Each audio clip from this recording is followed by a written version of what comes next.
Don't I know you, sir? Don't believe so. I haven't been here in many years. Name's Silas Greaves. Silas Greaves? The bounty hunter? Used to be. Well, what are you doing here in Abilene? Just passing through.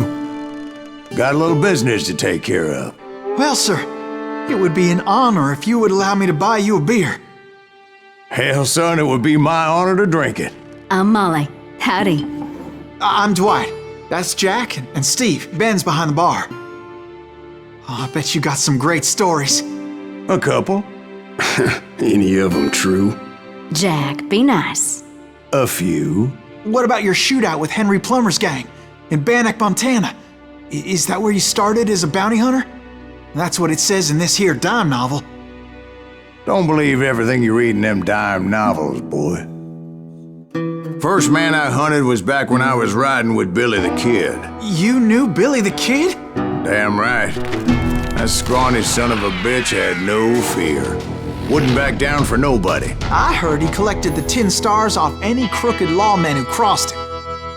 It was a war, boy. The Lincoln County War. And Billy promised his regulators would take the life of every bastard who helped bushwhack John Tunstall. Kid had a big chip on his shoulder and a hair-trigger temper. Made him dangerous as hell. It was about 30 years ago. Billy was hiding out in an abandoned farm near Stinking Springs. I threw in with the kid because the man I had sworn vengeance on was riding with Billy's enemies. But before I tell you why I want that sumbitch dead, let me tell you what happened that day.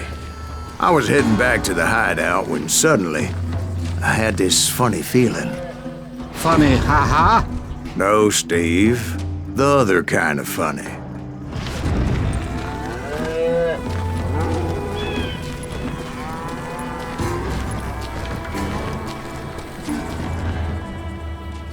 You heard Pat. We need to stay here and keep an eye on the road. That's not fair. We're missing all the fun. I knew those two morons would never let me through. I had no choice. Hell! Shoot that sumbitch!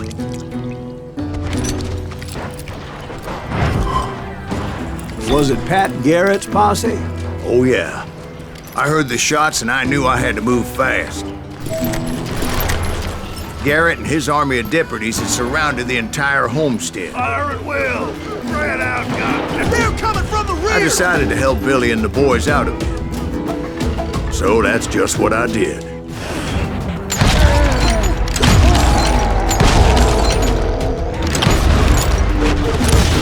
Hey, we have one behind us! Stay on it! Cover fire!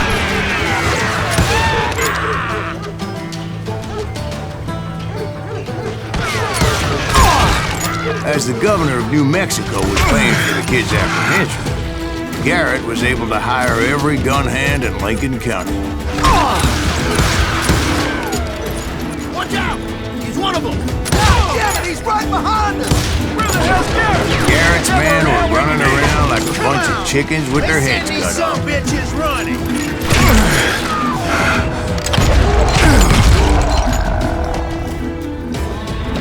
I'm here! Still, one of them reached the water tower. Not a bad idea. It would be a turkey shoot from up there.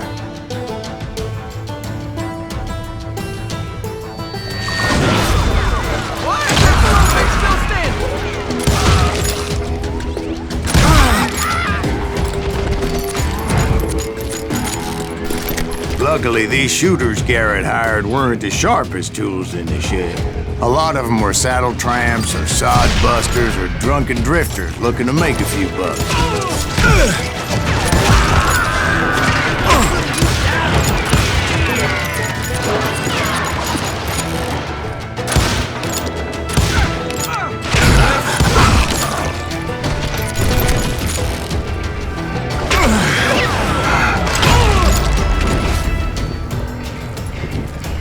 Then, I heard a friendly voice yelling at me from the window. Back door! We'll cover you! Try aiming, you idiot! Watch your flank! Truth be told, things weren't much better behind the house. I cut their numbers in half, but that just made the ones that were left twice as mad.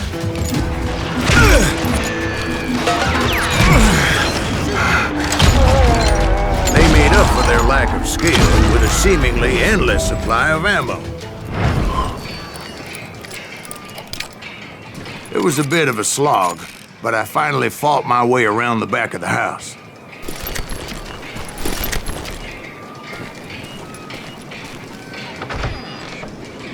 And like that, I was inside, none the worse for wear. I passed Dirty Dave. And upstairs, I found Billy and Charlie Bowdry. You think you can kill me too? How about that? Huh? You like that?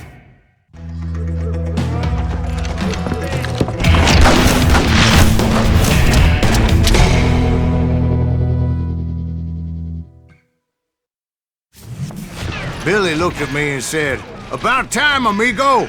Grab a gun and get to the window!" Wait, so you were friends with Billy the Kid? Yeah, sort of. Anyway, we were surrounded by dozens of deputized shooters who wanted to do us harm.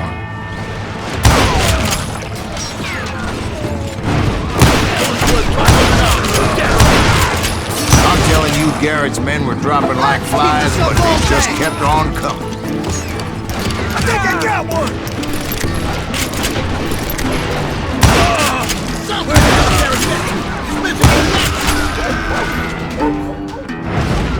That's when Charlie got hit. "They're catching us in a crossfire!" shouted Billy. "Get to the other side!"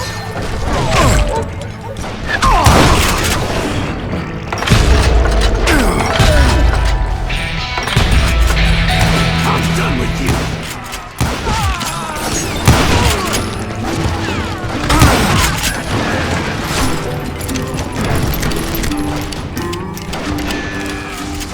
Damn you! I don't know how many of those cocksuckers I personally put down, but it was pretty clear, even to Billy, that maybe discretion was the better part of valor. What's that mean? It means that it was time to cut and run. "They got a Gatling!" Billy shouted. "Get the horses and bring them round back. I'll draw their attention." He directed that order at me, and I thought, why the hell do I have to do it? But I went anyway. Dumbass that I was back then.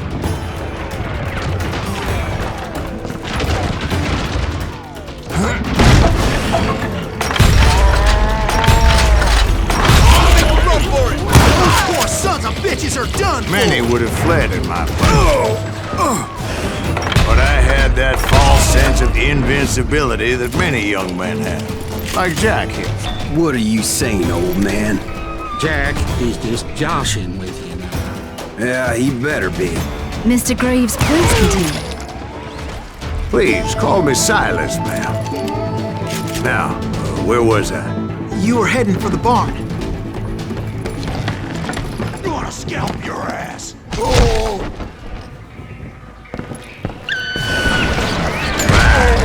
Making my way past the castle of fallen foes.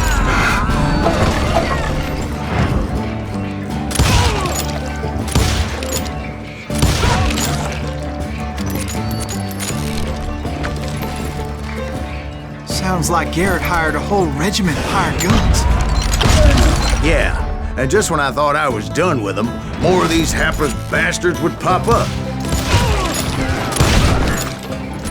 Finally, I had the stables within my reach.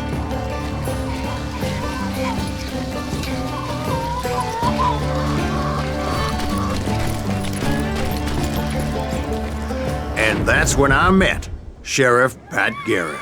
I read that you went toe-to-toe with him, sir. That backstabbing bastard with that tacked-on tin star.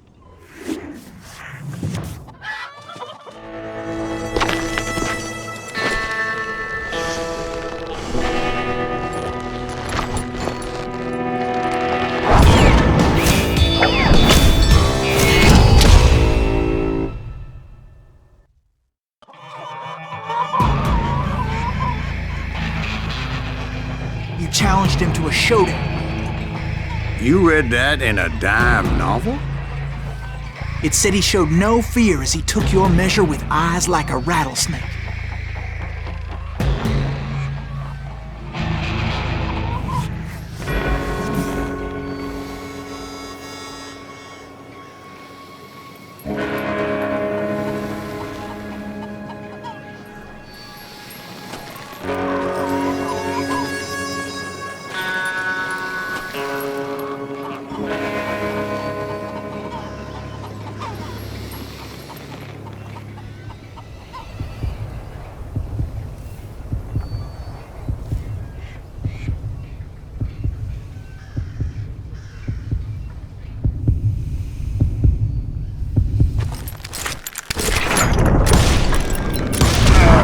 And that you killed him in a fair fight. Is that what that penny dreadful said? No, boy. That ain't what I meant when I said I met Pat Garrett. So let me start again. I finally reached those damn stables.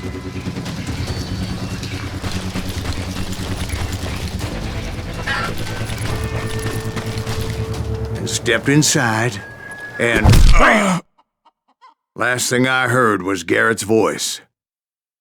That's not Billy. And go on, how did it end? And, boy, that was just the beginning. So what happened? Did Garrett arrest you? Yeah, after I came to, the bastard had clocked me with his Colt.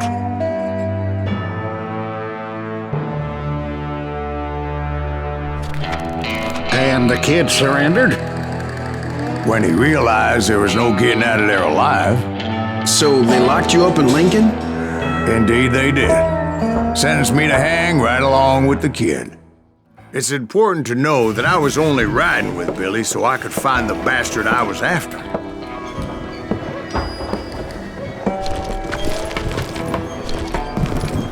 He was with John Kinney's gang, and they were sworn enemies of Billy's regulators. Why were you after him? I owed that son of a bitch a bullet for what he had done to me and mine. Instead, all I got for myself was a goddamn death sentence. Luckily, it was right around then that I heard Billy make his move. He shot Jim Bell and a few other guards as he made his getaway. Later, they wrote that some lady friend planted a pistol for him in the privy. What the papers didn't say is that Billy helped me escape too.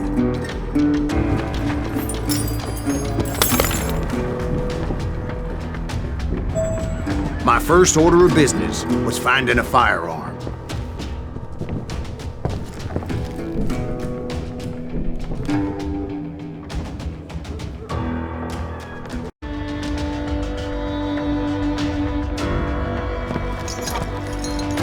Luckily, I located Deputy Bob Ollinger's mean-ass shotgun.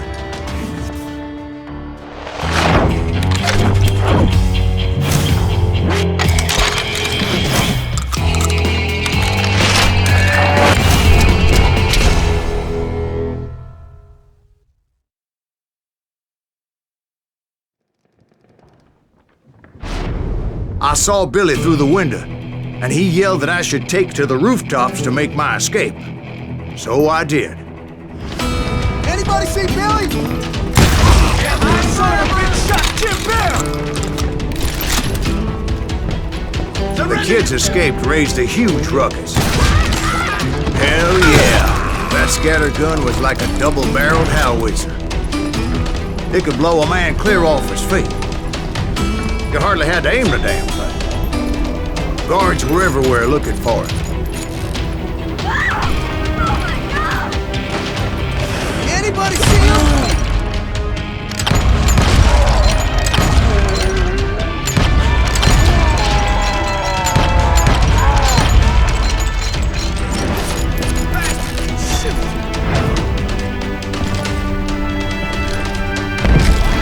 I had to jump from roof to roof like a damn alley cat. I followed the planks where I could, but some of that wood was slippery as hell. The whole town was up in arms. And suddenly, I was a fugitive. How the hell did you get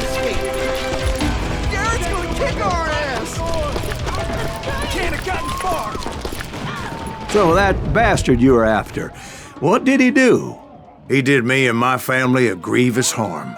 But I knew if I was ever gonna find him, I would need to get my ever-loving ass out of there. I tried to be stealthy and sneak my way past. This town doesn't have a moment's peace. You! But hell if they weren't all waiting for me. Apparently, some of them thought I was Billy. Go to hell. Hey! He's in town somewhere! See, me and the kid shared a certain similarity in build and coloring. I was just glad I had Deputy Bob's mean-ass shotgun. Get your heads down! There's children here. So much lead was whizzing by my head, it was like everyone in Lincoln wanted to put me in the ground. I knew I needed to find a horse. Though I never did have a great fondness for those four-legged grass eaters. Smelly, sweaty, ungrateful beasts. We prize them too high, if you ask me.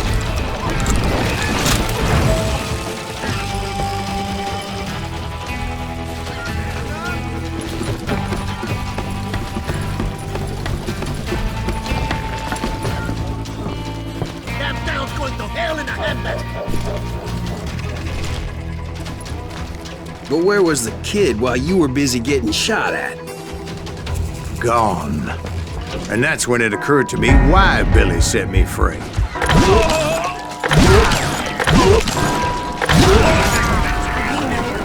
for decency? So I could be a hapless decoy and draw attention while he snuck out of town.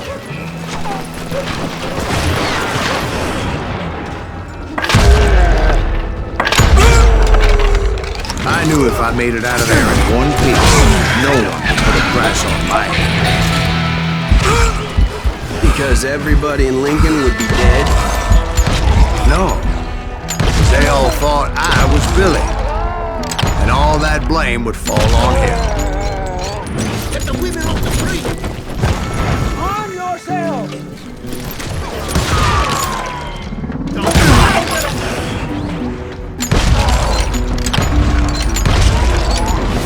Now you're really pissing me off!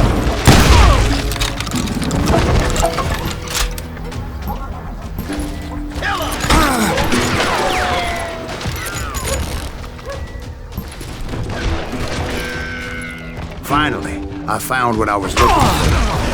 The stables on the edge of town.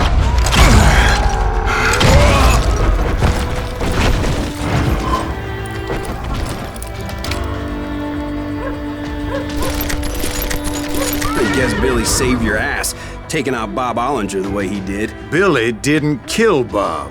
Well, sure he did. He dispatched him right after he shot Deputy Bell. No, sir. Because Bob came right up behind me, angry as hell that Billy had lit out. "Hello, Bob," I said. "I think you better let me go." And he says, "I don't think so, boy. Not with my shotgun." So we stood there in the middle of the street, eyeball to eyeball. He intended to kill me, and I knew I had no choice but to defend myself.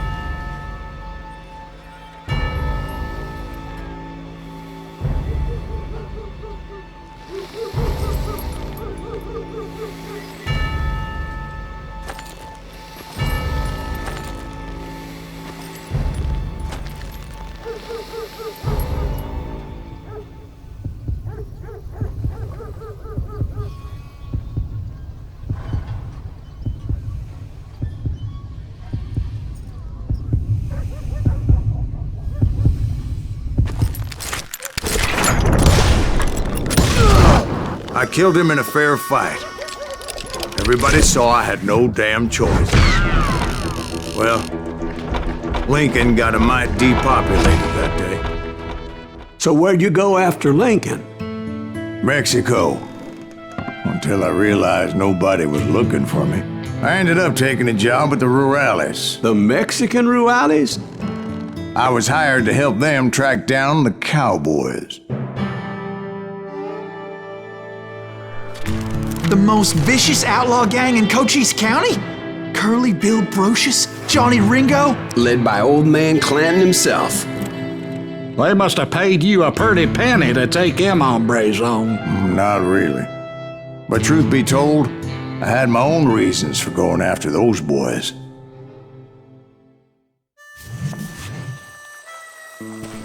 So was the bastard you were after now riding with the cowboys? Roscoe Bob Bryant was his name. Oh. But no, this time it was a different bastard I was after. The aforementioned Mr. Ringo. And yes, he was working for old man Clanton. I came upon them robbing a stagecoach, which wasn't surprising, being they were such murderous thieves and bastards. The bandits wore red scarves, so I knew they worked for the old man. Over there! There! I did my best to help those poor passengers.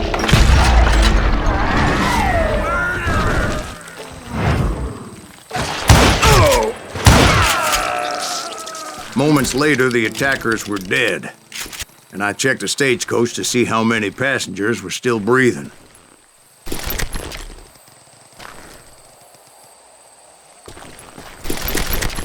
None. It was then I wondered if the rocks weren't hiding more bandits. Was that all of them? Or did I just hit the rear guard? I quickly got my answer. They attacked from on high like Apaches often do. They would appear in great numbers from above and rain down lead on their hapless enemies' heads, making use of the high ground and whatever else they had. Yep, the Apaches always appeared out of nowhere, and there never seemed to be an end to them. Hold on, were you attacked by Apaches? What happened to the cowboys? Did I say they were Apaches? I said Clanton's cowboys attacked me Apache style. I was in a pitched battle, but I was holding my own against an overwhelming enemy force.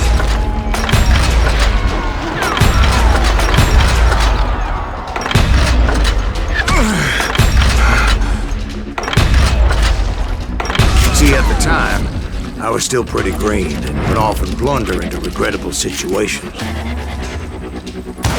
But I just kept shooting at anything I could see up in those damn rocks. I didn't see Ringo, but I knew he was with the cowboys. He and Roscoe Bob had done me a dreadful wrong, and I was determined to have my revenge. But to get to Ringo, I knew I'd have to fight my way past these other assholes first.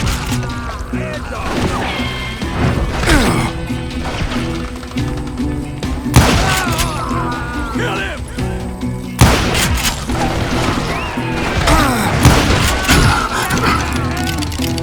Unfortunately, I was running out of ammo. Another perfect example of my relative inexperience as a hunter of men. I immediately knew that a tactical retreat was called for, as my vengeful fury was much less impressive without the bullets to back it up.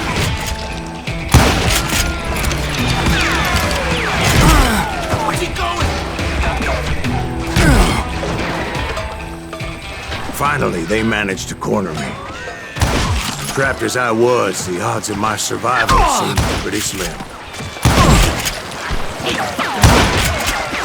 Luckily, serendipity was on my side as I suddenly spotted a way out of my predicament.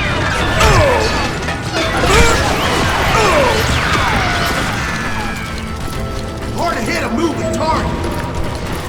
I ran ahead as if the devil himself was after me.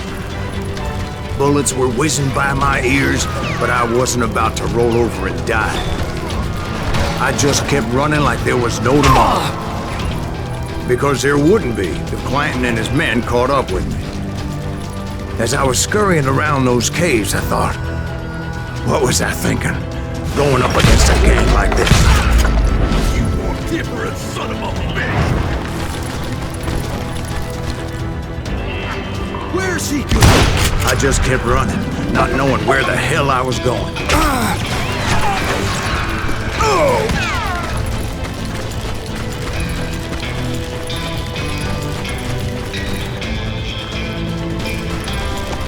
Dead man!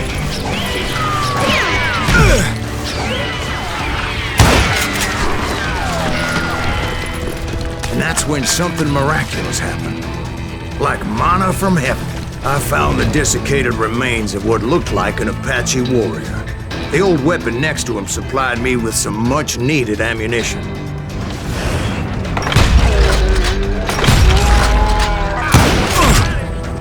That Masterson once told me it was more important to be lucky than good, and he would know.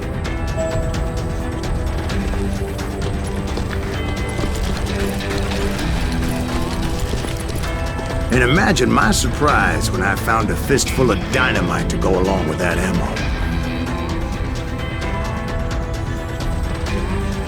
That stroke of good fortune evened the odds and bolstered my confidence. It was time to turn the tables. Time for the prey to become the predator. Time for the hunted to become the hunted. Time.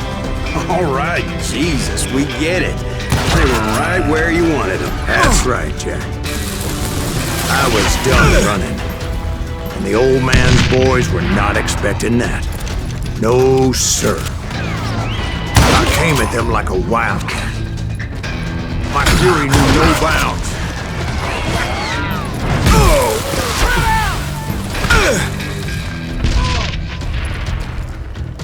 Get out, run a bullet!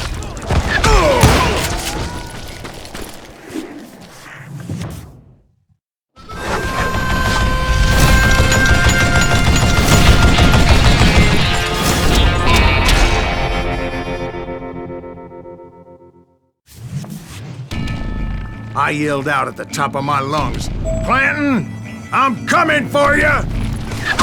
A little stealth might have made more sense, to be perfectly honest. Because that old fool had a Gatling gun and enough bullets to last him till kingdom come. But I knew I could not let that deter me. Not if I was to find and kill Ringo. I needed to get that old man off that gun. Damn good luck, you damned to get.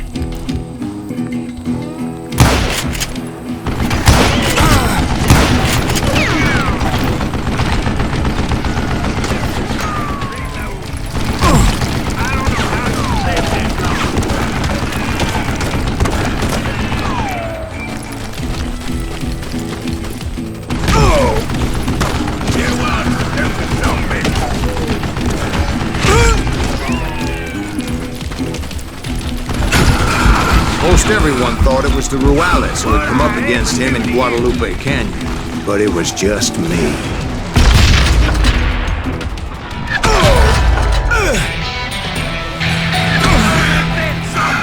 Get away with that! Wait! Goddamn bullet!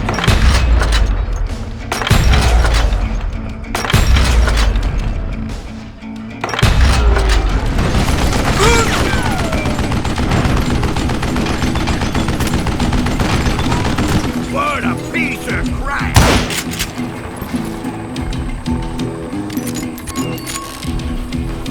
Hey, let's see what you made of!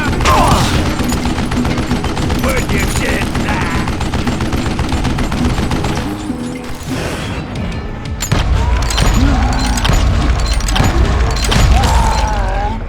Apparently, one of the cowboys made it out of there alive and told Ike and Billy Clanton that it wasn't a Mexican who took their father's life that day. They just assumed it was one of the Earps, and that little misunderstanding eventually led to that legendary gunfight at the OK Corral. A few weeks after that dust-up at the OK Corral, I was still after Johnny Ringo. I had tracked him and the cowboys to their hideout at a sawmill, and they were loaded for bear.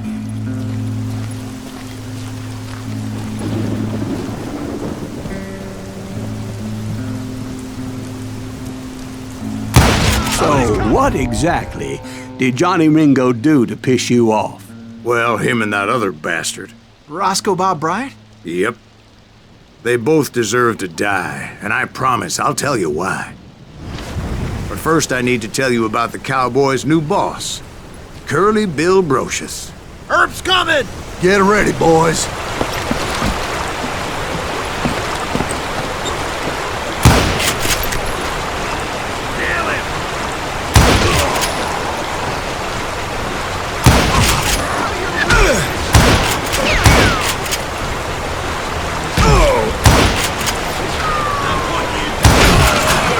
Bill took charge of the cowboys upon the old man's demise. And after that gunfight at the OK Corral, the Clantons wanted revenge.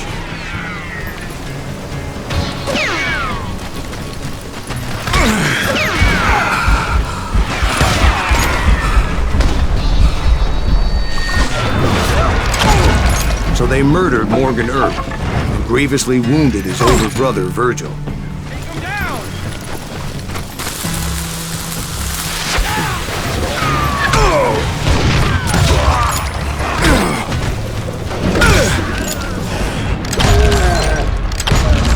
Wyatt and Doc went on what became known as the Vendetta Ride, hunting those outlaws down. So when I showed up, that's who they thought I was.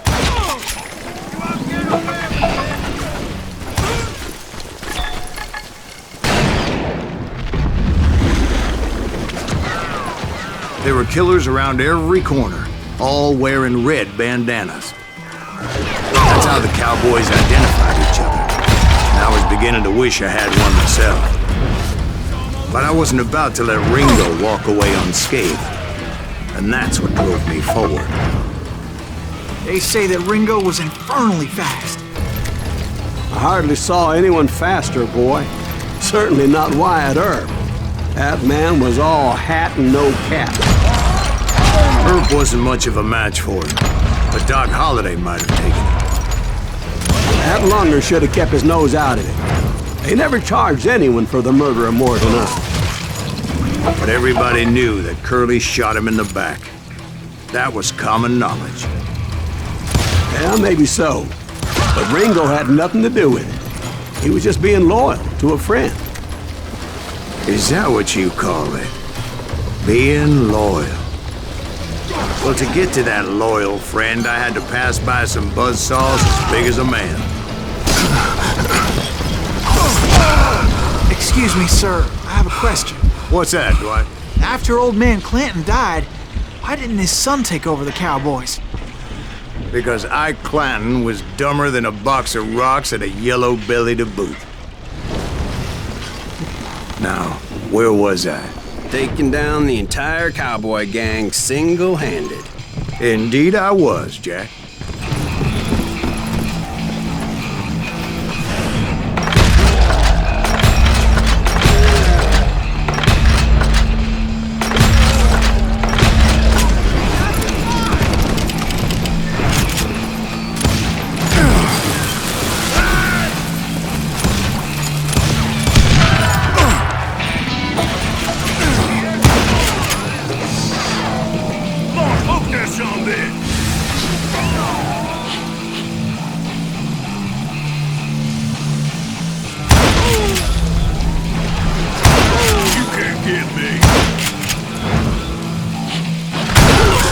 There were carts everywhere, piles of lumber, and God knows what else for people to hide behind. That really was one hell of a sawmill. Quite an impressive operation.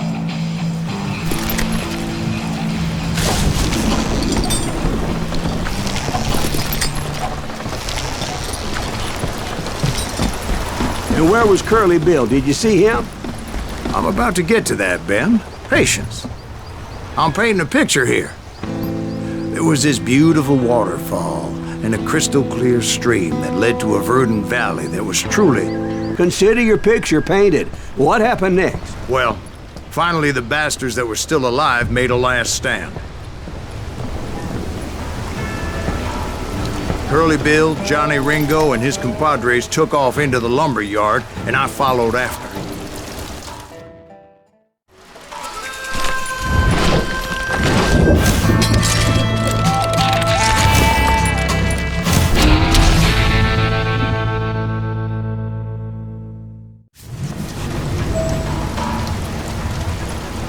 Are you saying they ran?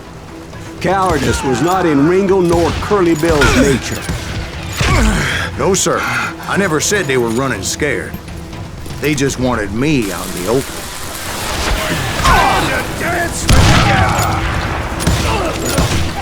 You working for Wyatt Earp? That kill me?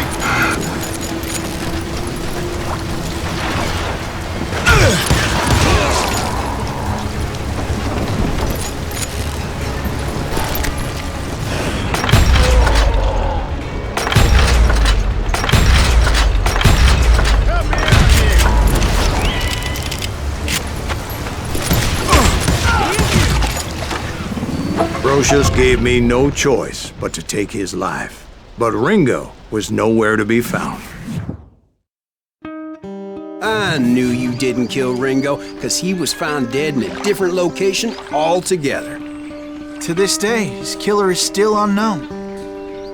Indeed. Took me a few months before I finally tracked his ass to West Turkey Creek Canyon.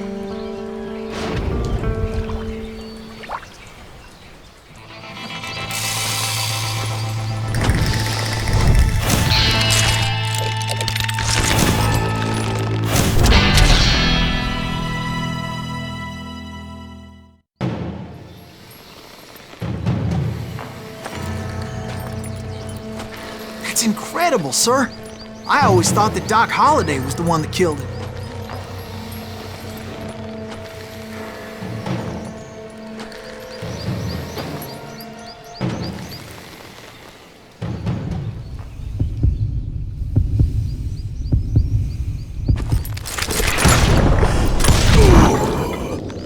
Sorry I had to ruin the legend for you, boy. But the legend ain't always true. Doc Holliday had nothing to do with the death of Johnny Ringo. I was paid a healthy bounty for Ringo and Curly Bill, and realized there was real money to be made. That's why I went after Henry Plummer.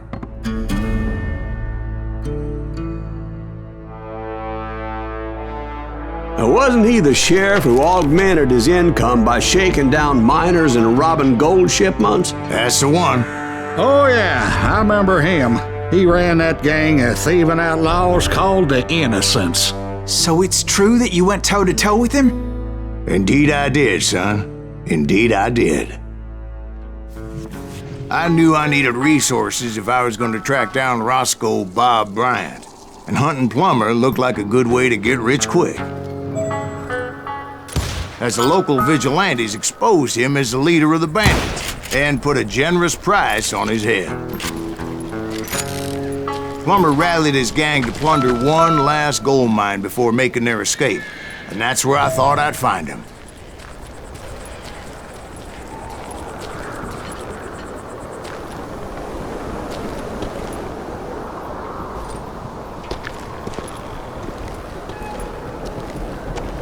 It makes me nervous standing so close to all these goddamn barrels of gunpowder. Why would you be nervous? No one has the cojones to come after us. As long as you don't light up a cigar. As my late father pointed out to me more than once, God made men, but Samuel Colt made them equal. Who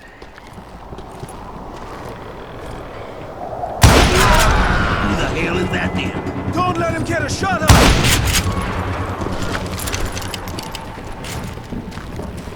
I knew that dynamite wasn't mine, so I decided the polite thing would be to return it. It was the biggest gold rush since Sutter's Mill in '48.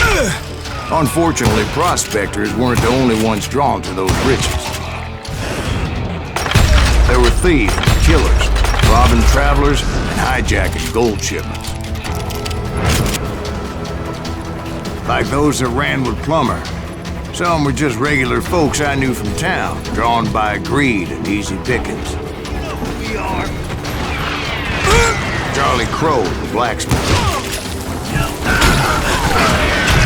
James, who worked in the stable.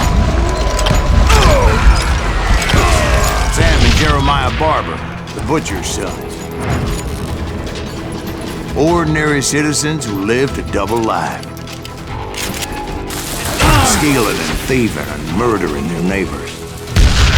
If Daddy had lived to see Alfred Nobel's explosive invention, my guess is he would have told Samuel Colt to kiss his ass.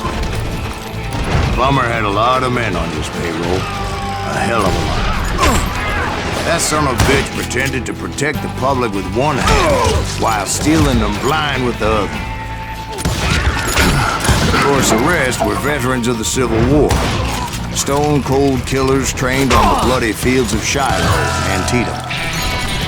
He set up a defensive perimeter which I had no idea how to breach. Dangerous, desperate individuals. I thought I was some kind of hero. I finally made it past and headed on to meet my destiny. But first, I had something I needed to figure out. I had a few ideas on how to get into that mine, but once I made my decision, I knew there was no turning back. So my first thought was to enter the nearest mine portal. I saw an entrance. Made sense. It was the quickest way in, but that also made it more dangerous, as there would undoubtedly be enemy pickets posted along the way. What are you?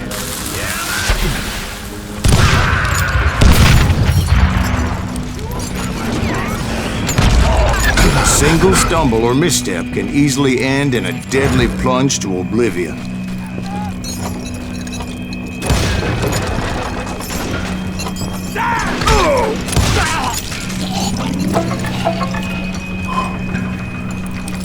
Hey, I'll flank him. Get about out of bullets.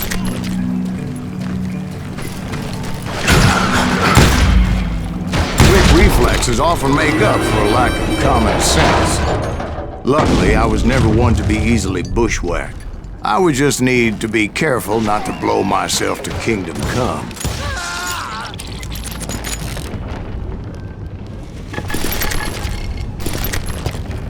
Surprise! With all that gunpowder and dynamite everywhere, a body has to know what he's shooting at.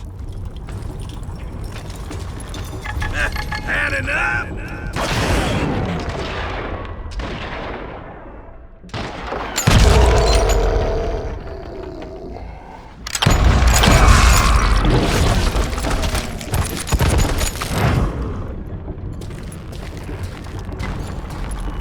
One wrong bullet could have turned that mine into a dad-blasted tomb.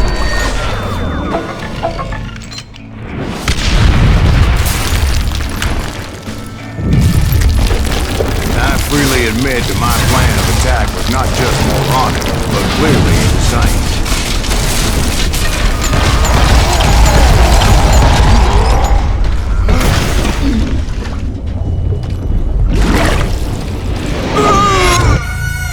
It's a good thing that I abandoned that ridiculous plan before I even tried it.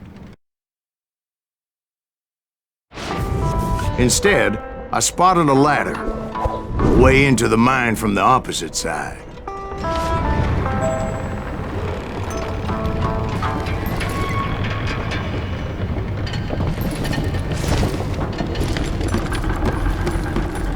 It was a long way around, but that approach seemed more sensible at the time. Of course, being I had a problem with heights, that scaffolding scared the bejesus out of me. Climbing down that ladder required some caution, because even though I had a younger man's reflexes, no man can dodge a damn bullet while climbing down a rickety ladder. I needed to make a leap of faith, which ain't easy when you're suspended between heaven and hell.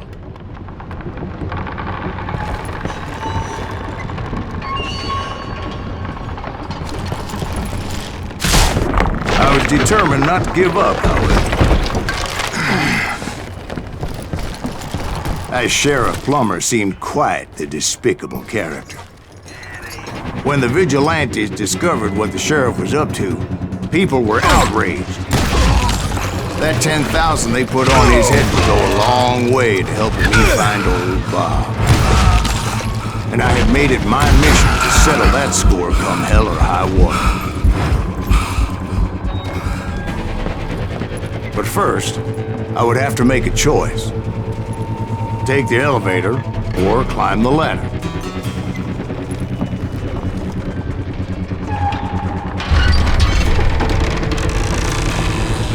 I picked the more convenient and more dangerous route.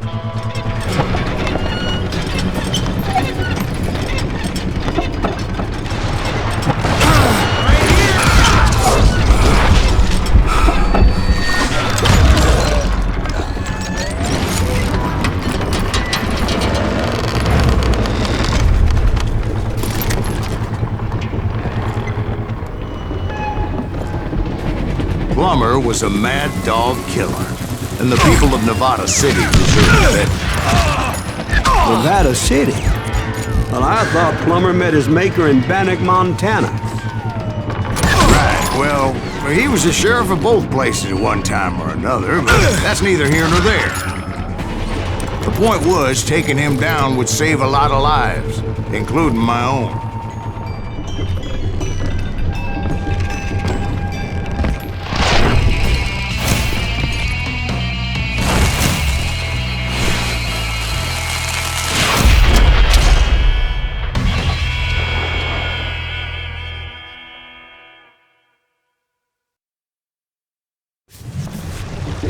They're gonna bury you in a million pieces! This day is just getting worse and worse for you, ain't it? Henry Plummer was clearly unhinged, and I could see right away that this was gonna take some time.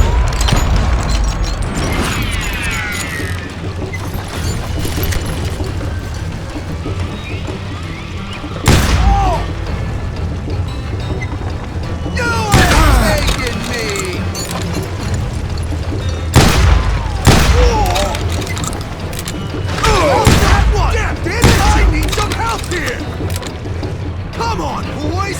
Take this cocksucker out!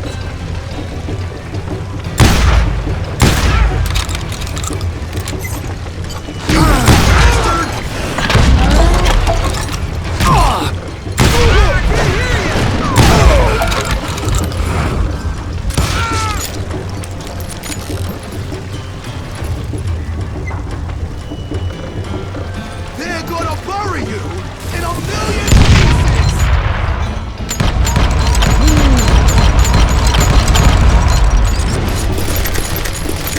I'm going all medieval on your ass! So off! You ain't taking me! You killed an innocent man!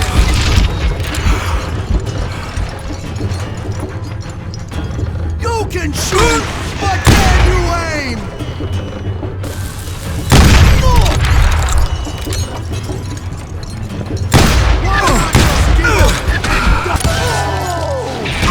So that's how Henry Plummer died. Him and his crew were worth their weight in gold.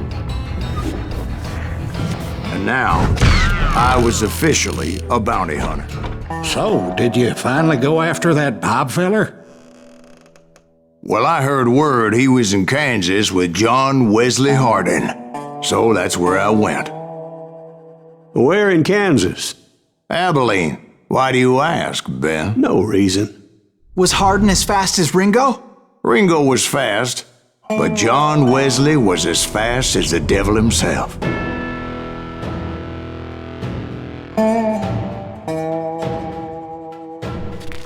Hell, he killed his first man at 15.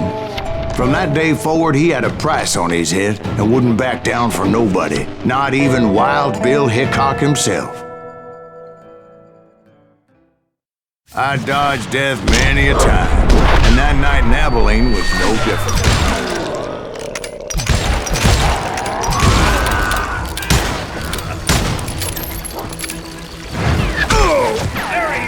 I was there with the intention of finding that bastard Bob and collecting the bounty on John Wesley.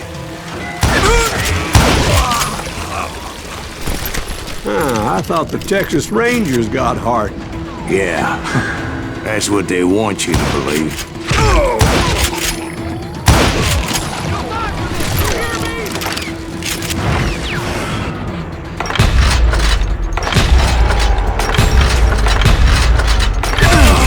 It was coldin' a witch's tit and a brass bra that night as I fought my way past his loyal compadres to the very same saloon we're sitting in today.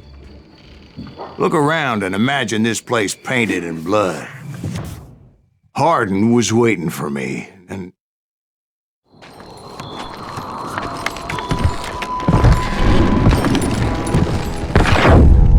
wait, I'm jumping the gun here. Let me back up and give you some background on this sumbitch. He deserves that much.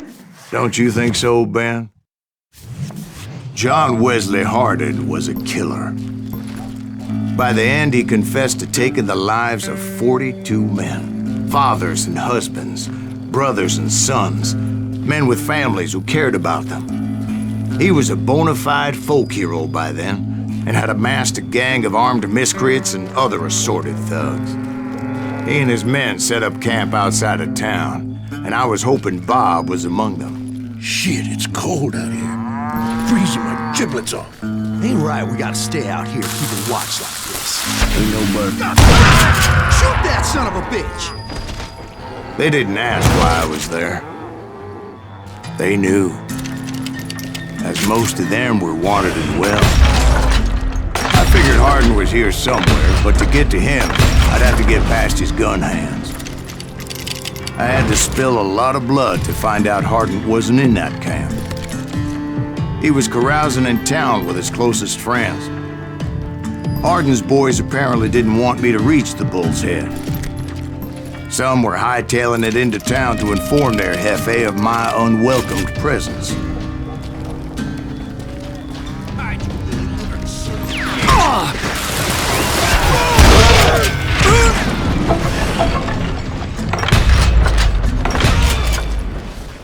And I steeled myself for the fight ahead. For as good as I was, deep down I wondered if John Wesley wasn't just a little bit better.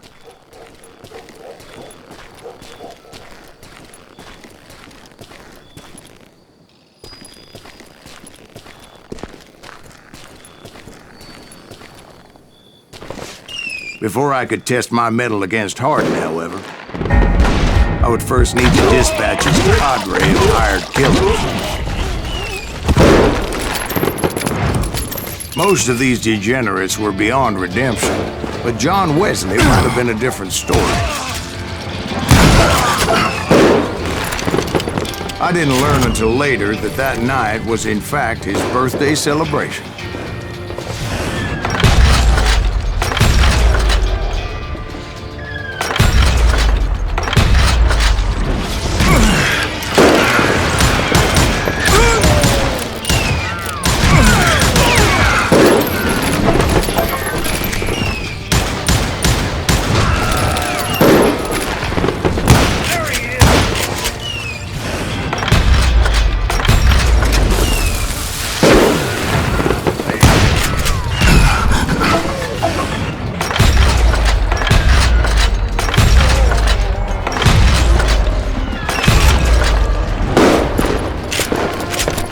I think I already mentioned that I found Hardin in this very saloon.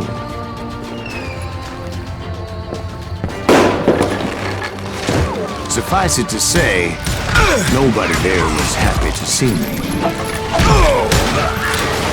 Shoot him! Shoot him!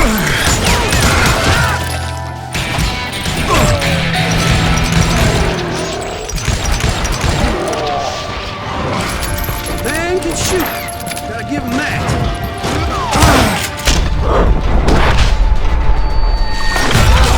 In fact, I felt a certain hostility.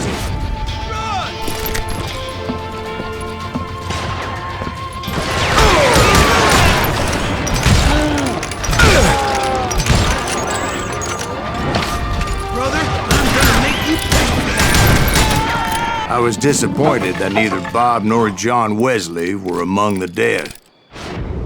But that was short-lived, as a moment later I was facing down the fastest gun in the West.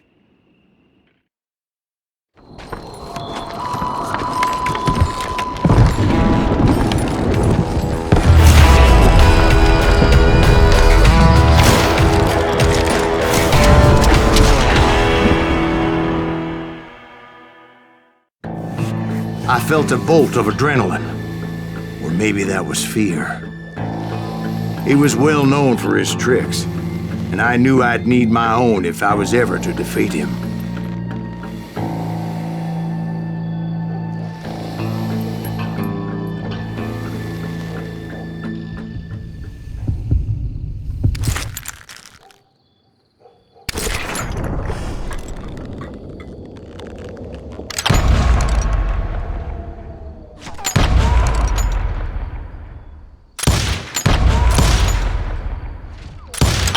man was faster than greased lightning. But being inebriated as he was, he didn't count his shots. And now, he was at my mercy. So he didn't die? No, I sent him to prison. Years later, after he was free, some restless Avenger took his life. Shot him in the back at a saloon just like this one. Anybody up for another beer? Ben? Thank you, darling. Yeah, some say revenge is a dish best served cold. So whatever happened to that Bob guy you were after? Personally, I'd like to hear some of your other adventures. Like, I don't know, did you ever go toe-to-toe with a red man?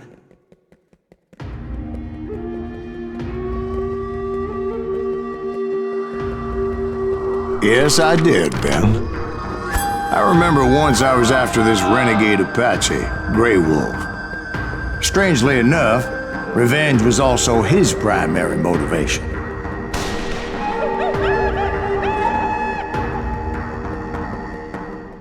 A bounty was put on Grey Wolf's head, and that's how I came to hunt him in the mountains.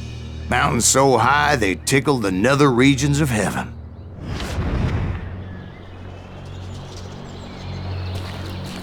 Grey Wolf was a Chiricahua Apache medicine man who had led a war party in revenge for a massacre against his people. The U.S. Army had attacked his tribe during his daughter's sacred sunrise ceremony, and the slaughter was unspeakable. I understood his anger, as there's nothing more traumatic than seeing those you love die in a cruel and painful death.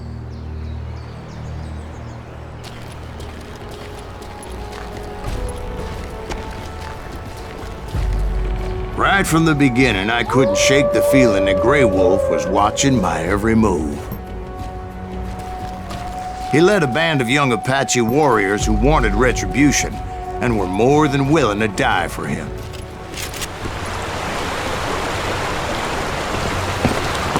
They saw me before I saw them.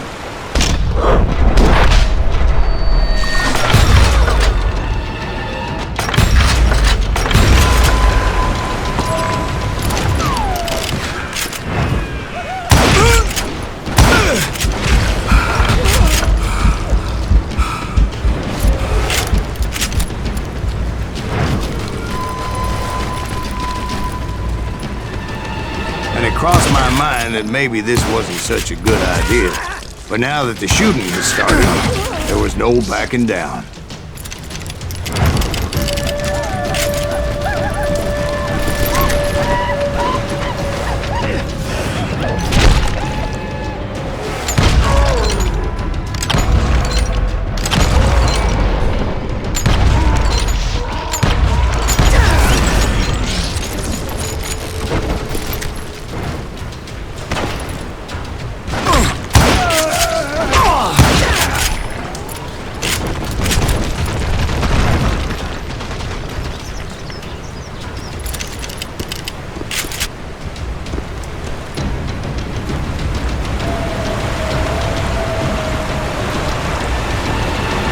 Grey Wolf?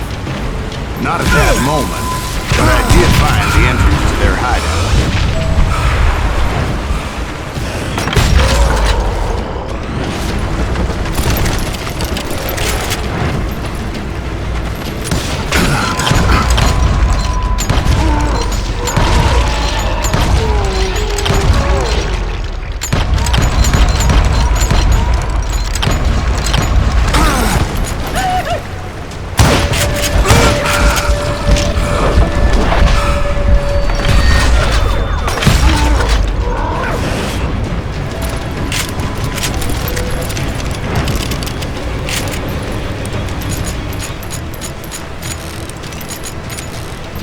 Deep crevice that led to a deeper cave. How many went in there? Yeah, but it's not out of bravery so much as pure, angry cussedness. See, back then, I had a stubborn streak a mile wide, and I wasn't about to back down. So it was like pitch black in there? Actually, it was pretty well lit, as they had torches on the walls.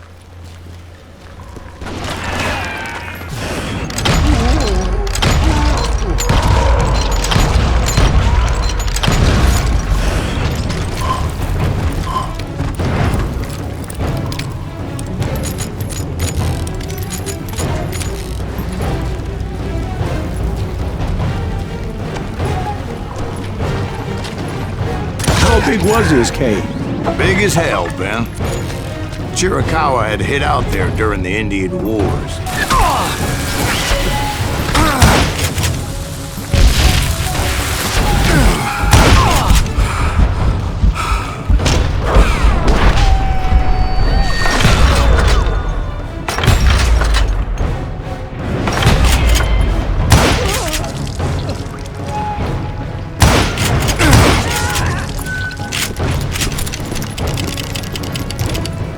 They thought it was haunted with the ghosts of those murdered by the horse soldiers. The cave was haunted with dead Indian ghosts? To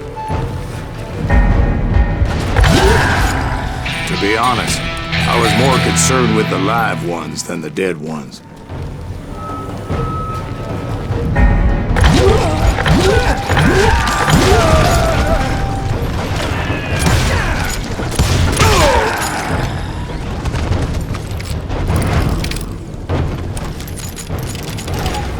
How come you know so much about engines? A few years back, I was married to two Mescalero women. At the same time? Yeah, they were sisters. Polygyny is traditional among the Mescalero. So what happened? Oh, I had to get out of there. Those girls never shut up. Both of them nagging at me all the time. Drove me half crazy. Haven't seen them since. No, I mean, what happened with Grey Wolf? Oh, well, I pursued him into the Cave of Death.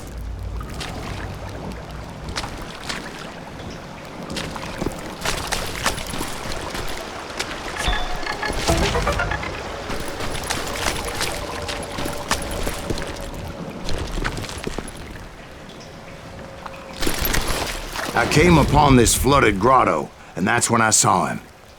He came to me unarmed and unafraid. His voice echoed in the shadows, and I sensed he meant me no harm. You carry great darkness in your heart, and if you do not release it, it will claim your soul.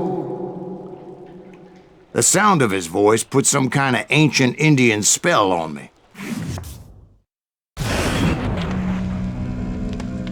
As his story unfolded in my mind, You will come to this place again and kill many more men, and the darkness will grow until it consumes everything that you are.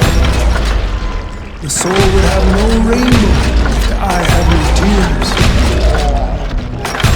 he said I was a great warrior, a coyote man, unequaled by any other pale-faced warrior, or something like that. The snakes will bite shadows of your past until a venom poisons your heart, and an echo of the song of the dead summons the spirits deep from within the mountains. I didn't quite get what he was saying, but there was definitely snakes. And indeed, his warriors surrounded me and attacked me like hungry wolverines. They couldn't stop me, though, and Grey Wolf wasn't in the mood for idle talk.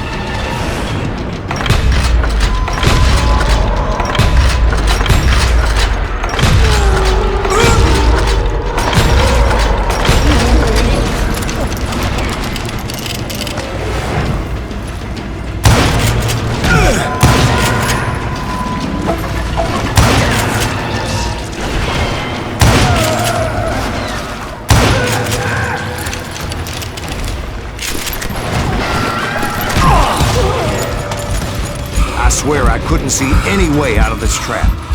But suddenly, one just appeared. Kind of like a miracle.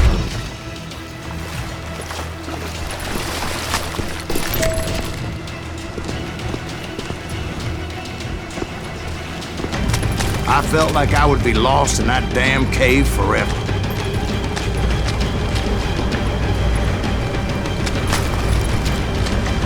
Finally, I found myself back outside, perched on the edge of a precipice, overlooking a thundering whitewater river.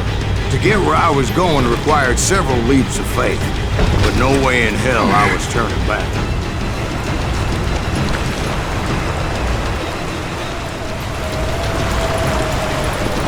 There were dozens of Apache warriors aiming at me from on high. Dozens?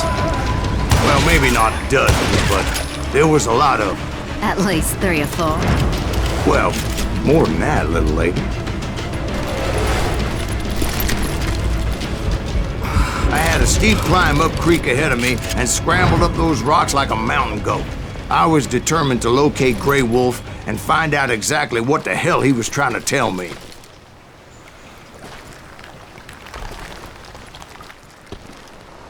And wouldn't you know it, that crafty son of a bitch led me right into a trap. What kind of trap? Well, son, there had to be at least 100 Apaches surrounding me. 100? God be my witness. Oh, come on. Who are you kidding? Hey, I believe you. Come on, tell us how it ended. All right, but I'm not gonna drag this out. Where were we? You were surrounded by 100 Apache warriors. Well, I didn't take the time to count them exactly, but there were a lot of them.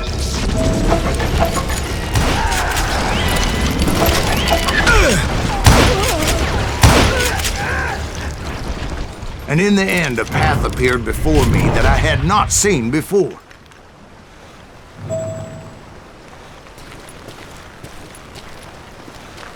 I followed it as I desperately needed to find out what Grey Wolf was trying to tell me.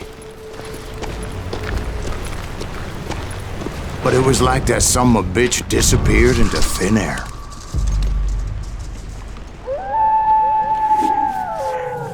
Thank you, darling. It's interesting how the truth can sometimes seem might malleable, depending upon your point of view. Like how those dime novels make you out to be something you're not? Jack, don't be starting trouble. No, he's right. They do tend to exaggerate. Did they exaggerate your part in taking down the Daltons?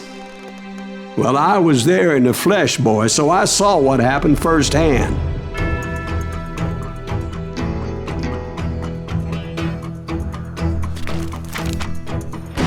Those Daltons were lawmen once, before they all went bad, robbing banks and trains clear across the territory. Until Coffeeville, of course. I was one of the citizens who took up arms that day. Fighting on the side of right? I did my best, sir. We all did. It was early morning. One of my friends was a local gunsmith, and he handed out firearms to anybody who'd take one. You see, the Daltons got it in their heads to rob 2 banks at the same time. 2 banks on the same damn street. The story was Bob Dalton's girl was always writing him about how he had no ambition. Or you're nobody next to Jesse James, she'd say. Finally, the bastard took his brothers to Coffeeville just to shut her up. Right. It's always the woman's fault. Well, the locals recognized the Daltons right off. Before they could get away, half the town took up arms to defend their property. Their first mistake was pulling a job in their own damn hometown.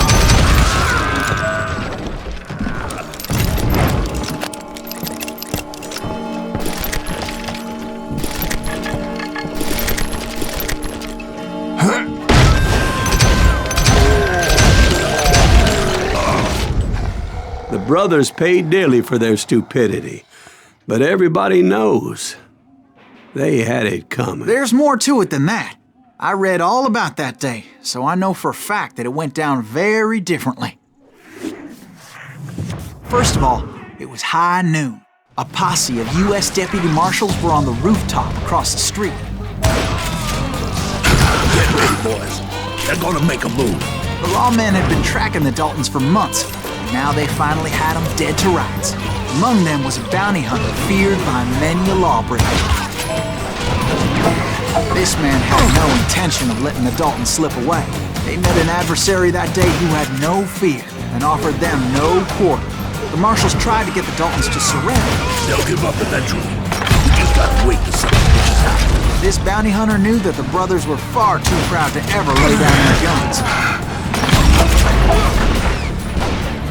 So he went in there alone to confront those criminals. One of the marshals shouted, "Where are you going? Are you crazy?" Hey, where do you think you're going, dumbass? That rifle's mine. But he paid him no mind. He saw a way to get around to the back of the bank. Then he figured out how to hit the Daltons from a direction they weren't expecting.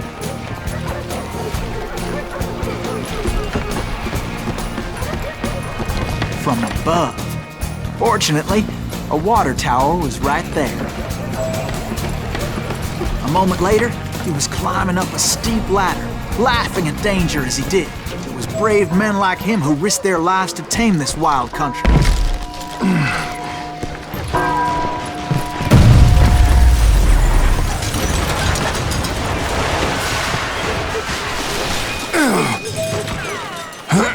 We've got company!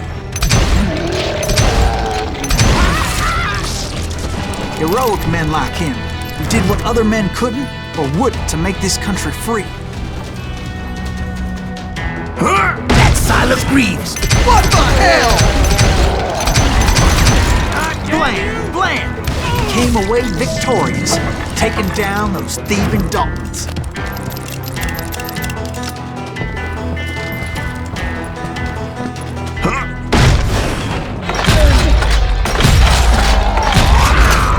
His name was Silas Greaves, and when the dust finally settled, he was the last man standing.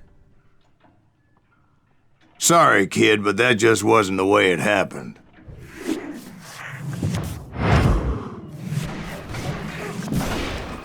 It was early evening, not high noon.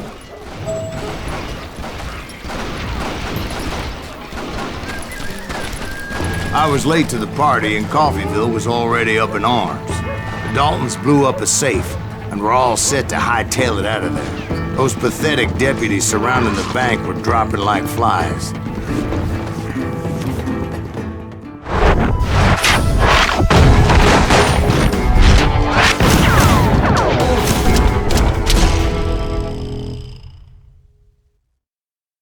I'd been tracking those jokers for months, waiting for them to do something reckless. And finally, they did. Those stupid bastards decided to rob 2 banks at the same time in the same town where everybody knew them. But they still had friends in Coffeyville.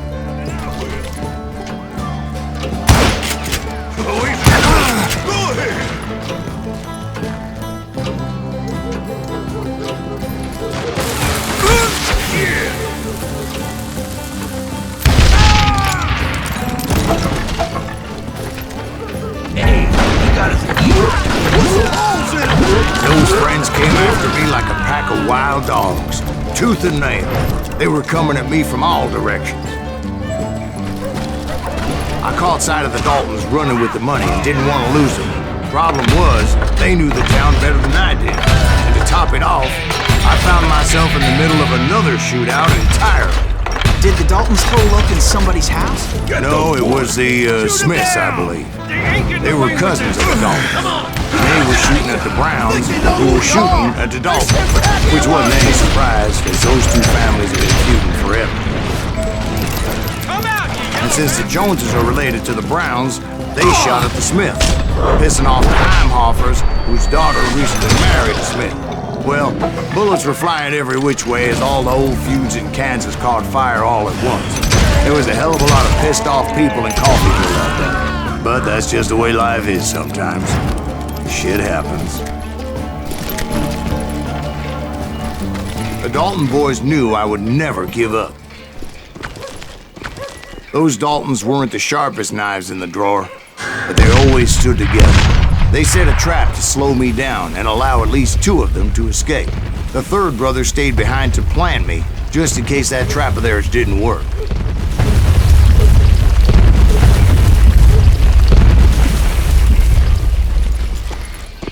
It was Emmett, the youngest, and he decided to stand his ground and face me down. I ain't afraid of you, Silas Greaves. This is where it ends for you. He was determined to protect his brothers. And I understood how he felt. Taking me on all by his lonesome wasn't exactly a recipe for a long life. Now you got it. I'm gonna plant you where you stand.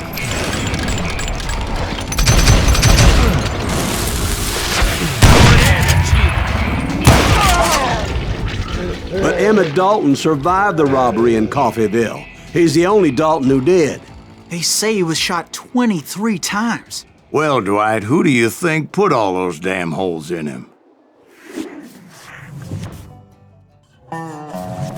We'll get those suckers! It took me a couple of days to track the Daltons down. They can't get away with this! And in that time, a whole posse of local vigilantes offered to lend a hand.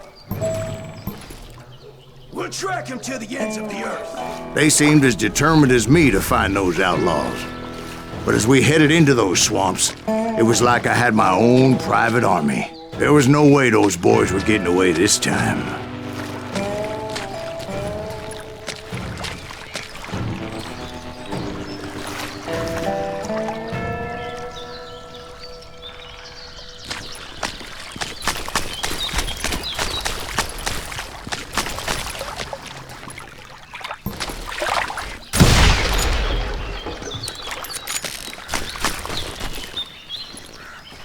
It was early fall, right? Beautiful time of year. At least you had the weather on your side. Not by my recollection. It was damp and foggy as hell.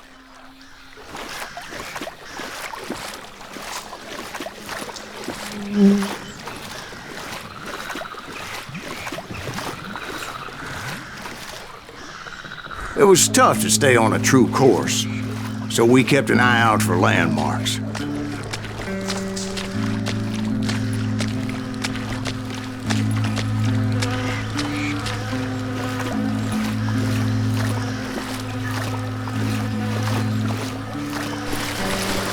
It was autumn. The maple trees were in full color, red as blood.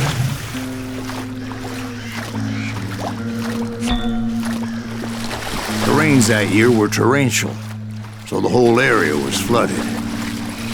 The vigilantes had spread out wide, and pretty soon I couldn't see anybody.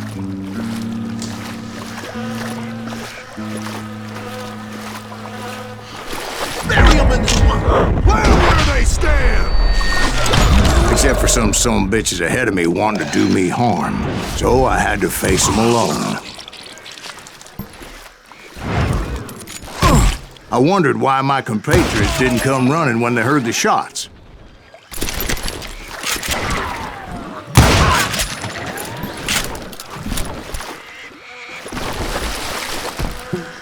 So did you find the Daltons? Not yet, but I did have the questionable pleasure of meeting a few of their friends.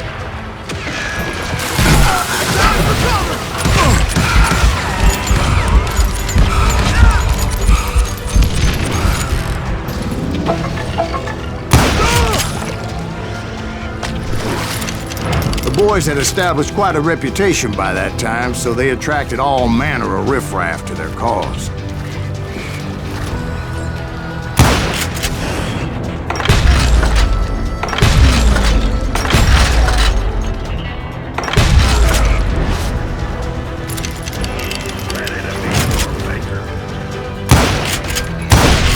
Point being, I was under serious attack.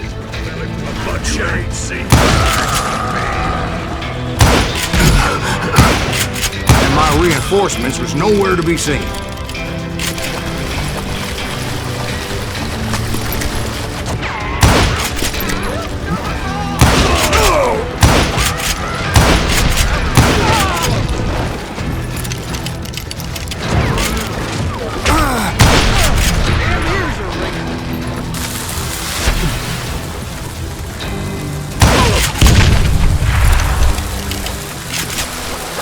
But luckily, a barn materialized as if right before my eyes. I scrambled up top to get a better view.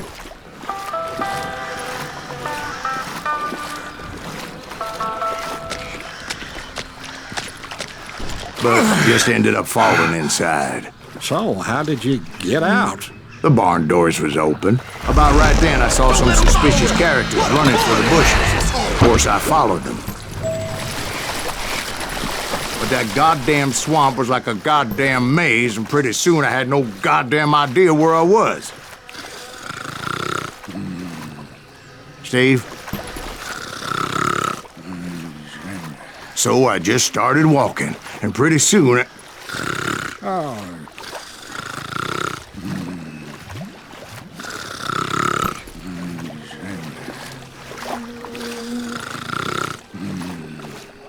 Steve? Steve! Huh? No, I'm listening. Indians surrounded me from all sides.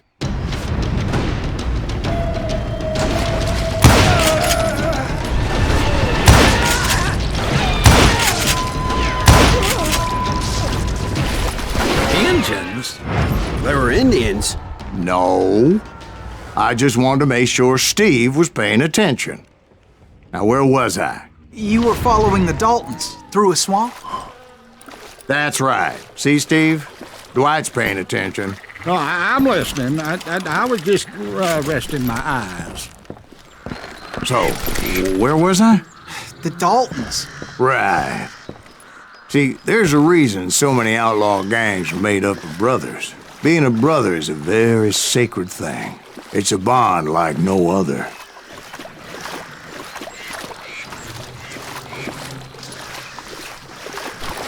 Bounty hunter! Stop that, son bitch!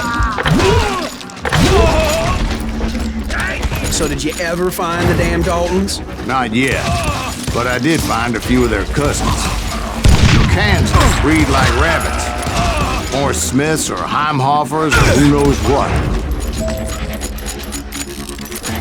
But hell, what's more important than family? I bet Ben knows what I'm talking about.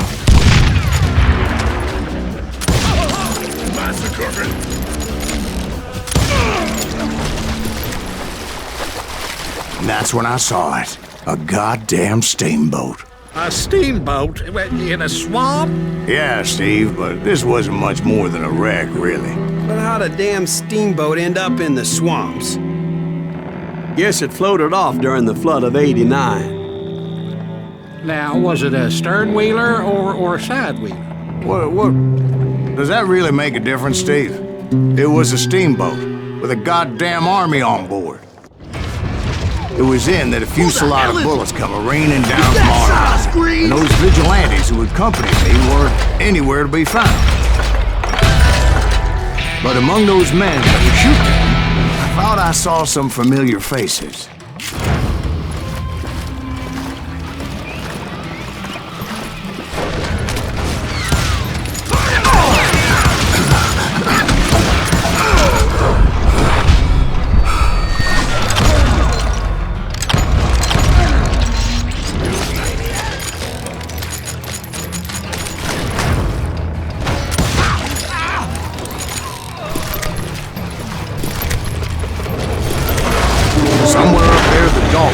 Waiting on me.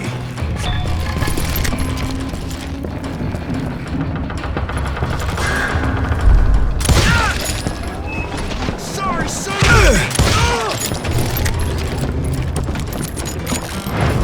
Sounds like you don't give up too easy. That's the kind of man I am, Ben. I set out to do something.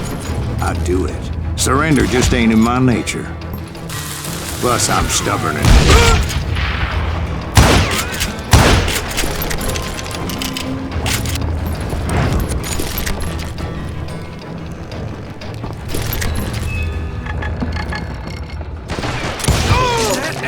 Just kill Red?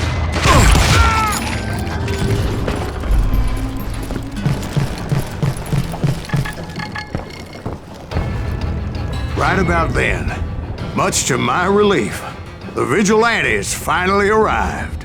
Their leader motioned at a cabin in the middle of the top deck, pointing me directly at the Daltons. I finally had them, after months of dogged pursuit. Turned out that they had me. Take him out!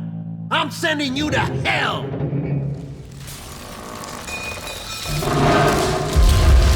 The Daltons had played me like a fiddle. Apparently, the vigilantes were on their damn payroll. They didn't just want to shoot me. They wanted to burn me alive. But finding my way out of a burning labyrinth proved to be quite a challenge. It was a riverboat, right? I mean, it's not like it was a goddamn ocean liner. Oh, yeah, but I was in a fight. Did you hear about that ship that's gonna launch next year? Largest one in the world. You're talking about the Titanic. If you ask me, it's too blessed big. I don't think they'll even float. So anyway... Don't be stupid, Steve. They know what they're doing. They say that the Titanic is unsinkable. Oh, God. But getting back to that steamboat, how'd you get off it, Mr. Green? I took in a lot of smoke that day, so I admit my recollection might be a bit hazy. But somehow I managed to finally disembark. It was time to settle this once and for all.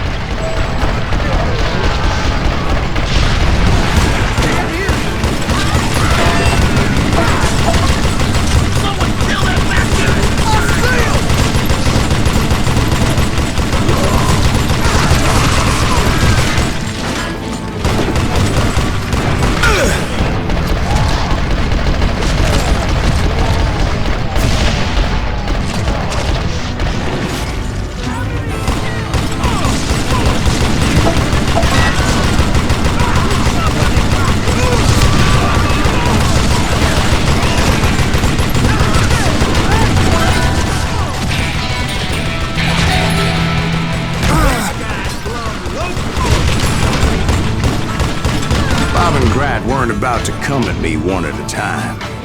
They were in this together. Two brothers side by side, determined to take me down. Confident that this time the odds were on their side.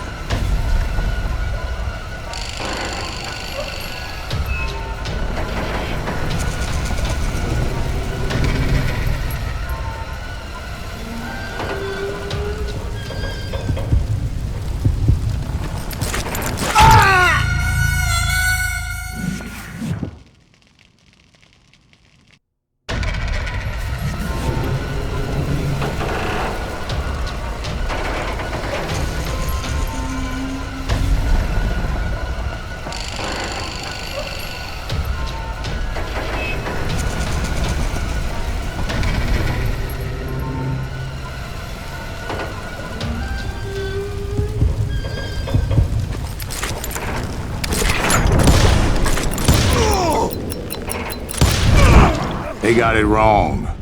A sad end for those two. If they'd only known that Emmett was still alive despite his wounds. Paroled 14 years later, he moved to California and sold real estate and lived off the legend of that fateful day. My own brothers died tragically as well, truth be told.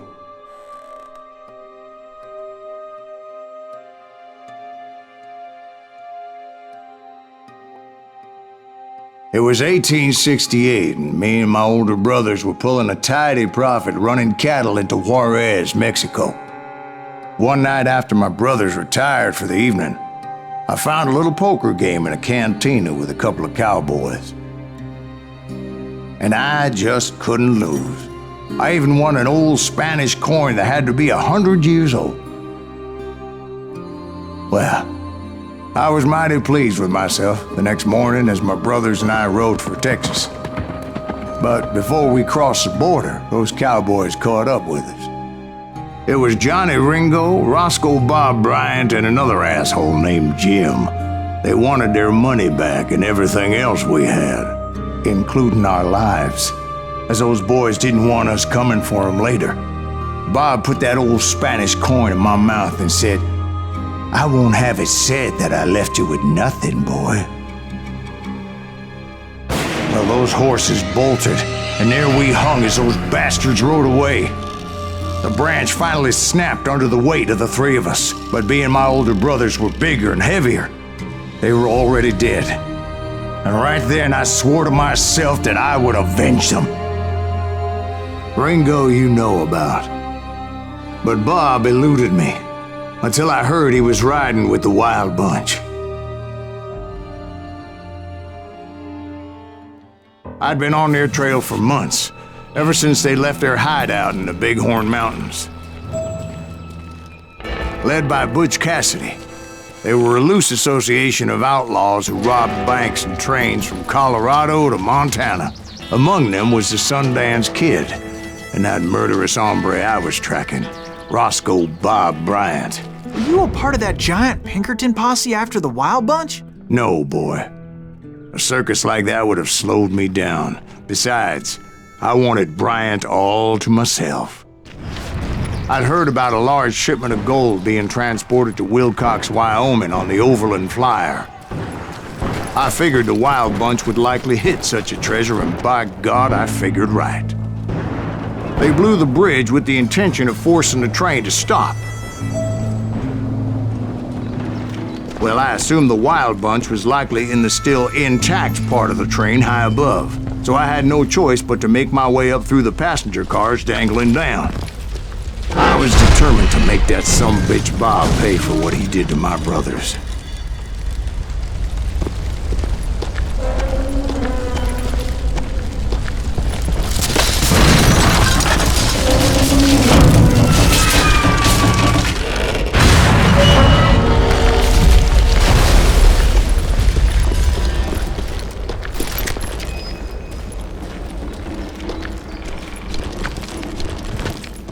Ears are still ringing from blowing up that ridge.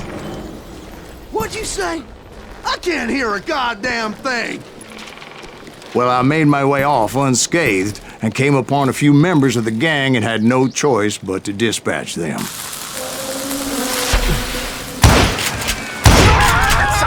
From there, I had to negotiate an even more precarious route.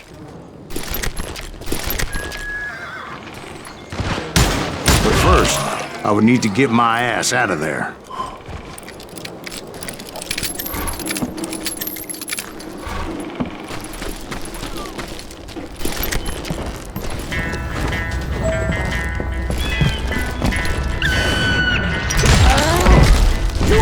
I jumped from the frying pan into the fire as the train was clearly fixing to fall. I had found the gang, but in order to find old Bob, I needed to fight my way forward past a whole passel of desperados. Outside, inside, any way I could, I made my way towards my prey. Well, what about the passengers? It was mostly a freight train, as I recall. There were no passengers aboard that day.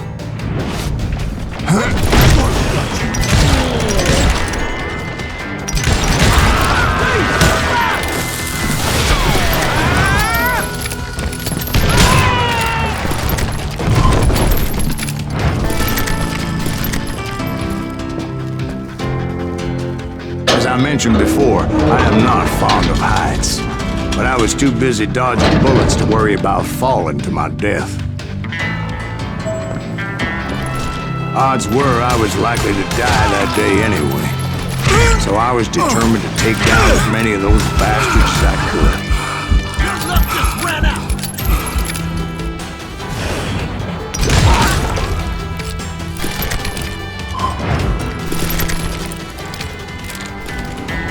You ain't seen. At times it was like shooting ducks in a shooting gallery. The only difference is these damn ducks shot back.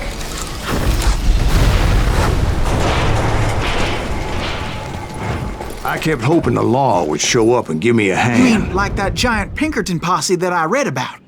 Did they come riding in, guns a-blazing to help?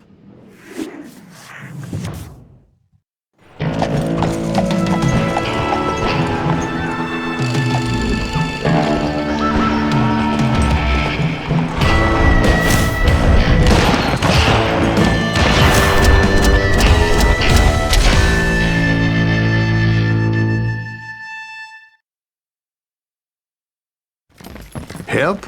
From the Pinkertons? No, son. I had to fight the Wild Bunch all by my lonesome, as usual. Who the hell is that? He's out! Run! Retreat! Retreat!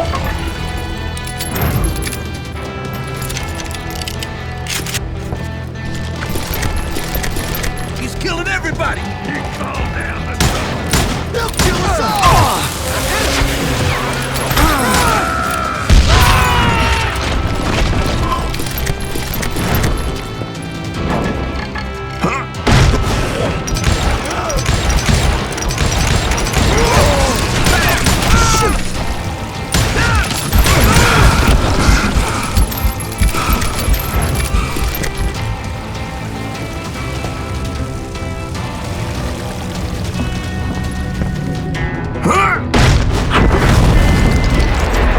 guess is those dime novels didn't portray this as it happened, did they? Only a few stragglers were left, and I had to cut them down pronto if I was going to stay on old Bob's trail.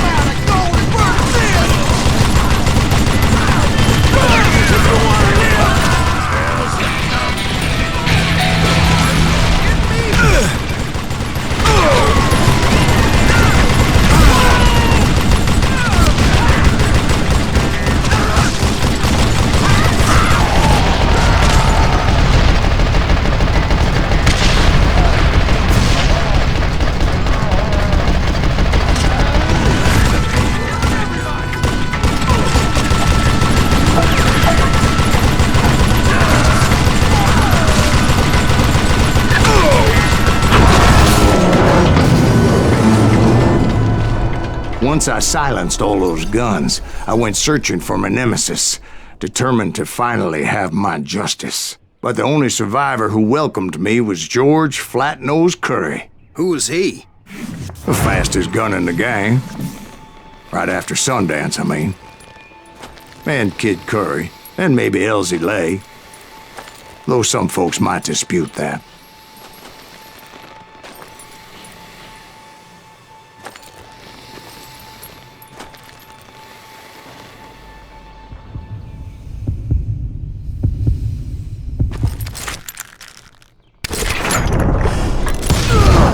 On that very same day, Butch Cassidy and the Sundance Kid decided to leave the Wild Bunch behind and decamped for South America.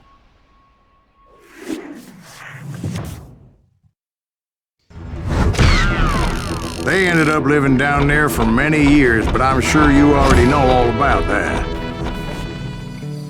I tried to find Bob Bryant, but it was as if he'd disappeared. Sometime later, I heard the Wild Bunch was back together. Kid Curry escaped from jail, and now he was running the whole shebang. So I took to their trail, as I was still in pursuit of my brother's killer and hoped that he was back with him.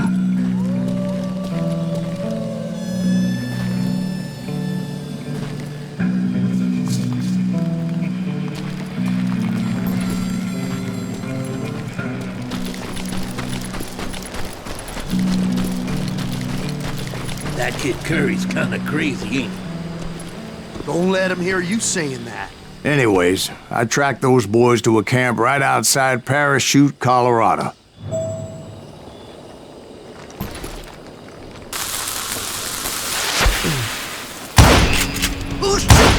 Being outnumbered, I didn't bother with a warning shot. I just started taking those bastards down.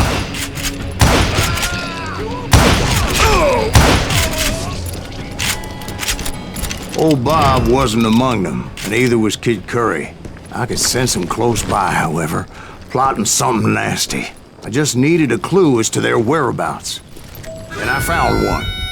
A map with their bold plan clearly marked. This time they were fixing to blow up a train trestle. Property of the Union Pacific.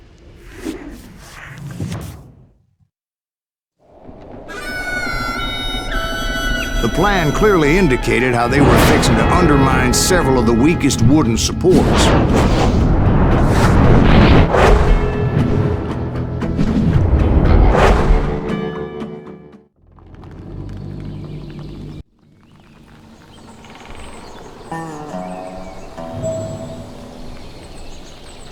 Kid Curry was considered the wildest of the Wild Bunch. It was said that he fathered 85 bastard children, though some say it was only 5.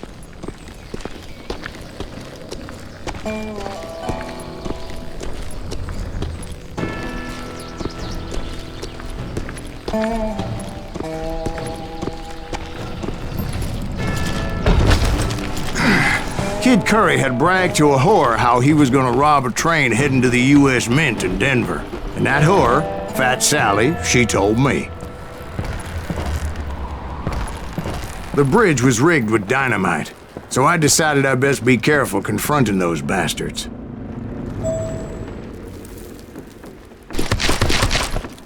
And I made it a point to remove any dynamite that I came across. A moment later, I saw a ladder that somehow had escaped my attention. Blow us up now.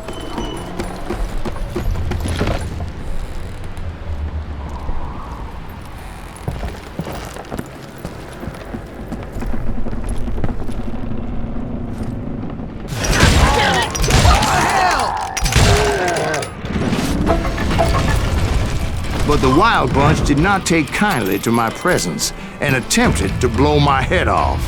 It appeared the kid had found a number of new recruits to bolster their ranks. Guess there's always desperate men willing to trade their lives for stolen treasure.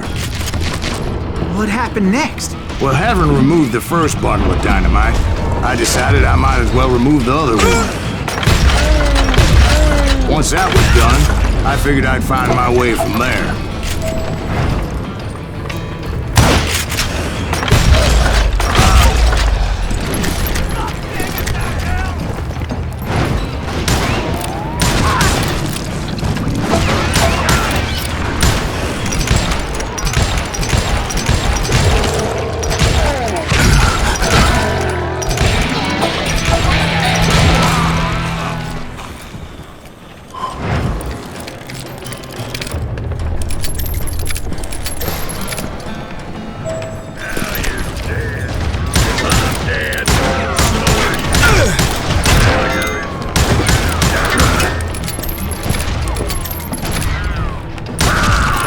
So, what happened then?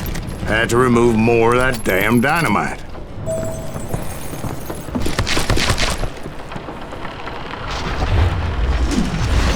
It must have been terrifying trying to make your way across. I was sweating it a bit, but then I noticed a footbridge tied up on high, so I shot the rope.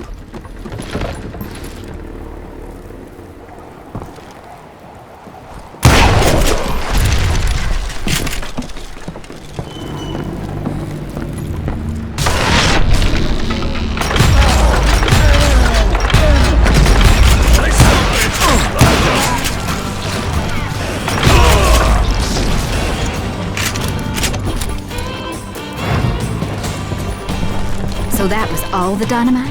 Funny you should mention that, darling. There was a fourth charge impeding my progress. Once I removed it, my path was pretty clear.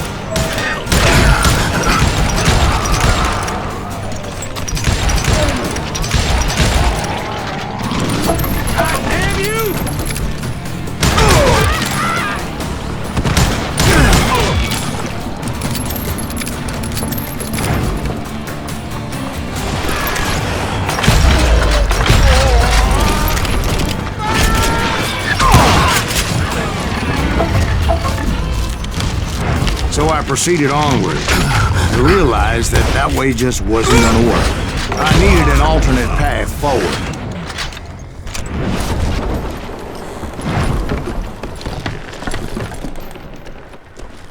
Luckily, I found a cave, and as I made my way back to the bridge, I saw something that concerned me.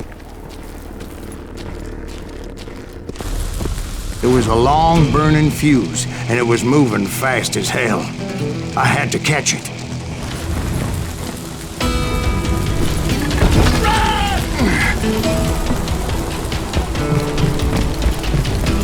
The burning fuse was so damn quick, I had to run like the wind. I almost had it, but no. Thought I was gonna have a coronary when I lost sight of those sparks. My heart was pounding like a sledgehammer. I knew that failure meant boom. Then, finally, at the last moment,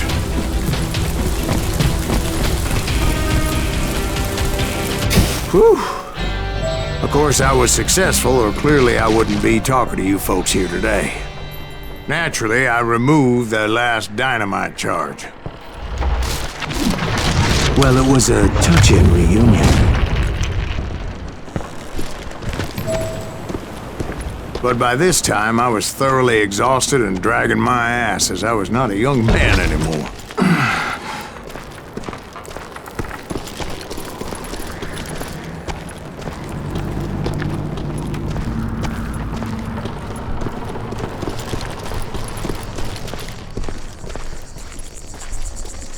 Kill that SOB! Make him bleed! Send him to perdition! Finally, I found those boys. Or more precisely, they found me. These Kid Curry asked me! Nuttier than a damn fruitcake! This some bitch is pissing me off!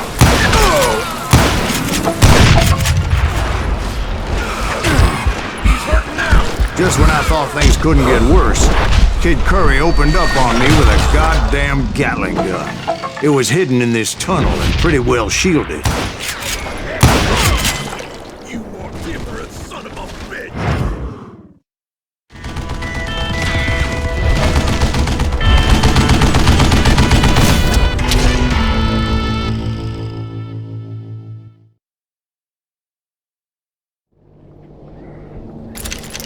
You can't hide from me.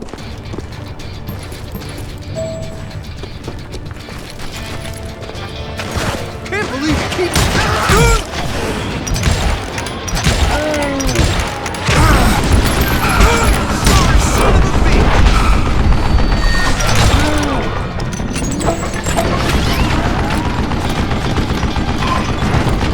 Stupid contraption! Do you know who I am?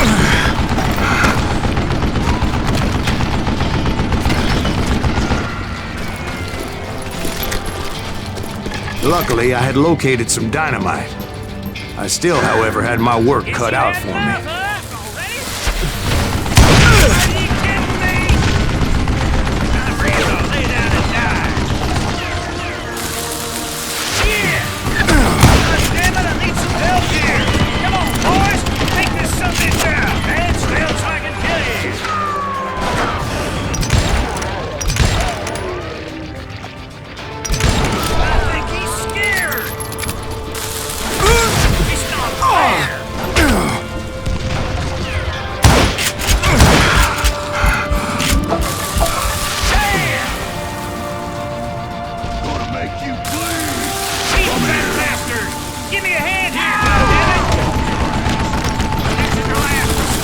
Eventually, I brought that tunnel down. And that's when I met Kid Curry himself. He had decided to stop pussyfooting around and deal with me personally.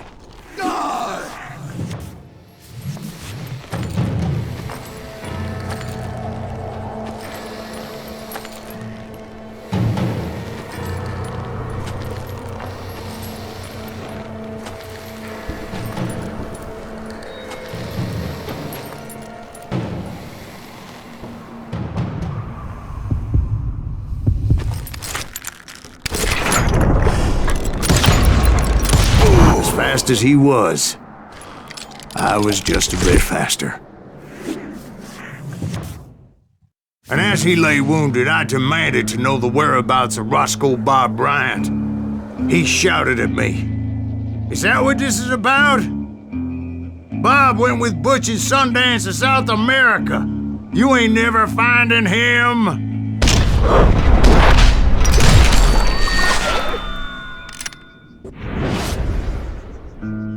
Those were his last words.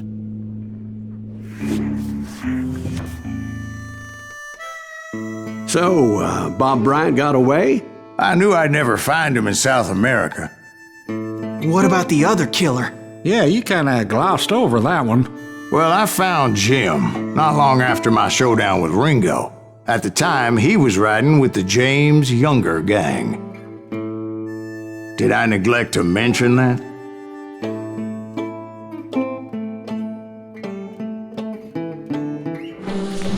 Jesse James? The greatest outlaw who ever lived? Jesse and his kin rode with Quantrill when he raided Lawrence, Kansas, and killed near 200 people, boy. Nothing great about that. And from there, him and his brother went on to rob banks and trains from Kansas to Missouri. Which is why there was such a rich bounty on their heads. 40 grand for both of them, dead or alive. That's one hell of a payday.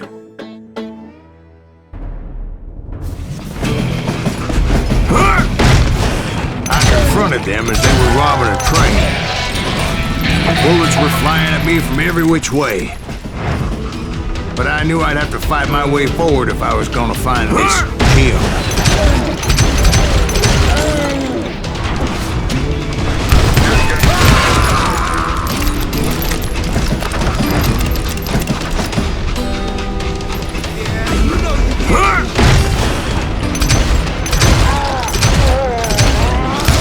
Now wait a second. How'd they stop this train in the first place? Well, the James boys were experts at this.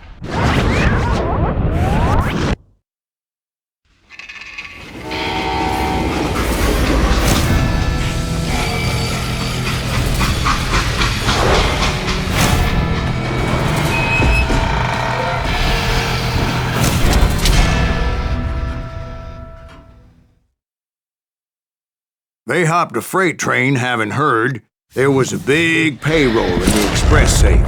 So, I hopped the same train.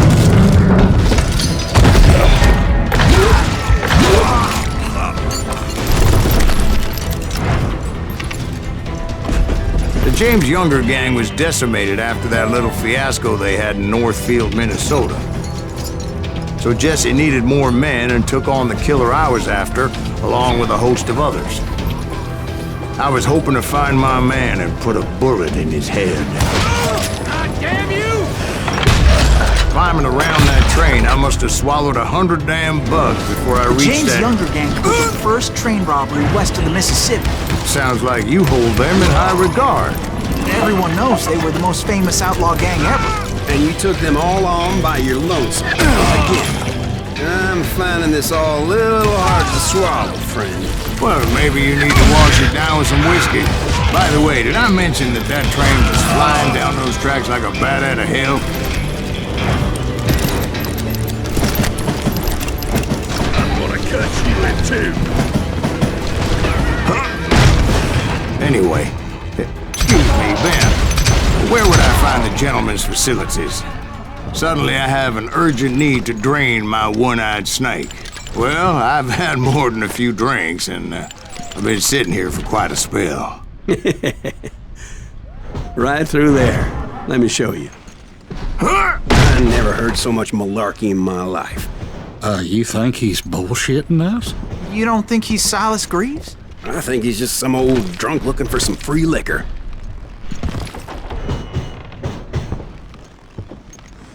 I don't know, Jack. I think I believe him.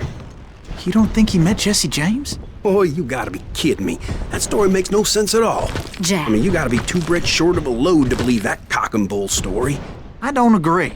Jack, lay off the bar. But you seriously think that tired old man went toe-to-toe with Jesse James? Well, that's better. Did I mention that this Jim was married to the infamous Belle Starr? Of course, I didn't learn that until later. Anyway, I made my way forward the best I could. Around the sides, over the roof. At some point, some sumbitch saw me and shouted out, "It's a damn Pinkerton!" It's a damn Pinkerton! Now, I never worked for that limey cocksucker, but I guess they assumed I was one of his assassins. Those evil bastards firebombed Jesse's mother's house and killed his stepbrother. So it's no wonder each and every asshole on that train wanted me dead. Everybody's always mistaking you for somebody else, aren't they? Why is that, I wonder? Don't rightly know, Jack. I'm just telling you how I remember. I bet you are.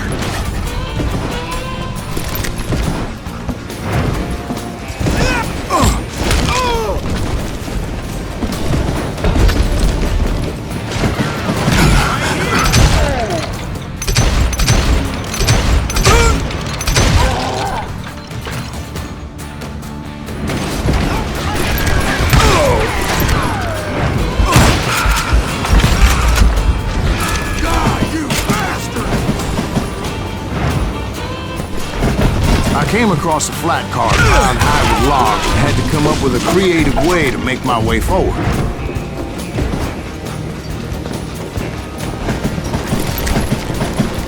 I wondered if I was ever going to find the front of that train, or the bastard I was after. Right about then, I was attacked by some asshole on a Gatling gun. Yeah, seems like you run into a lot of them. Asshole? Gatling guns. Yes, I did. Now, I don't remember how I took it out. It was either a bullet or dynamite. Where would you find dynamite? Does it really matter, Jack? You're messing with the flow of the story here.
just looking for Jim and shooting any son of a bitch stupid enough to get in my way. And that included Jesse James himself.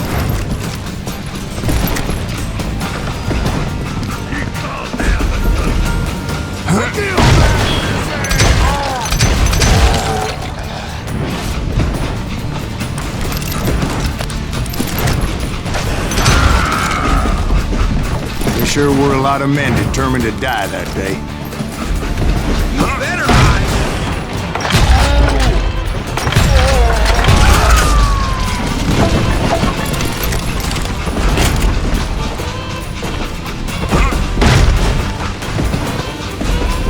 It was then that Jesse detached the express car from the rest of the damn train. I could see Jesse waiting for me, fixing to kill me so he could get away with all that money.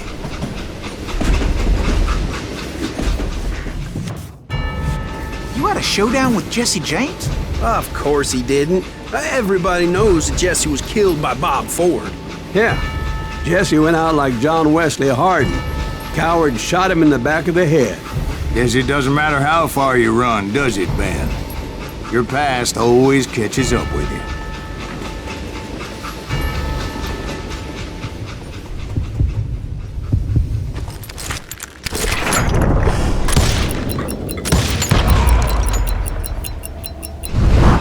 Yeah, I didn't kill Jesse James.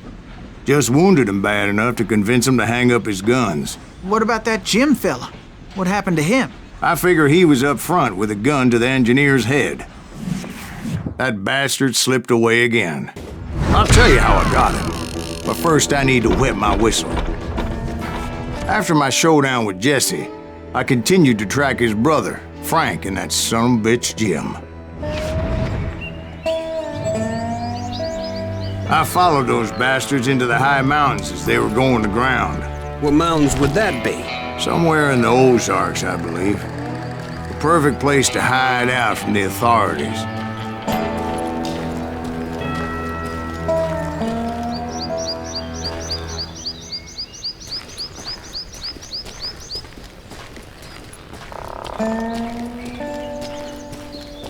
In fact, before I could find them, some Indians who fled the res and were hiding out from the military found me first. They probably thought I was a cavalry scout and didn't want me telling the military where they were.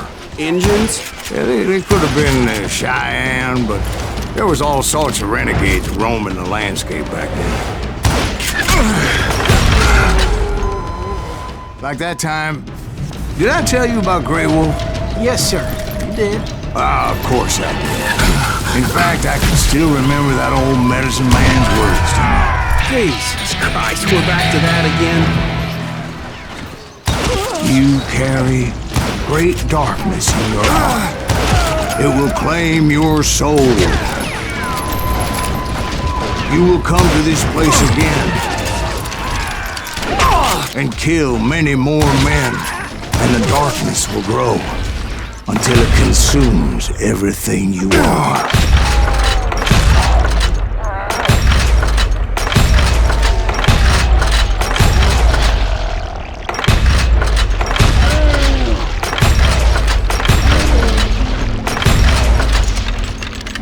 So, did you ever find him? Who? The man you were after. Let me ask you something, Ben. You ever think about death? Mr. Greaves, are you all right? Oh, death. Oh, death. Won't you spare me over till another year? What is this that I can't see with ice cold hands taking hold of me? Well, I am death, none can excel. I'll open the door to heaven or hell. Oh, death. Oh, death. Won't you spare me over to another year? Oh, death.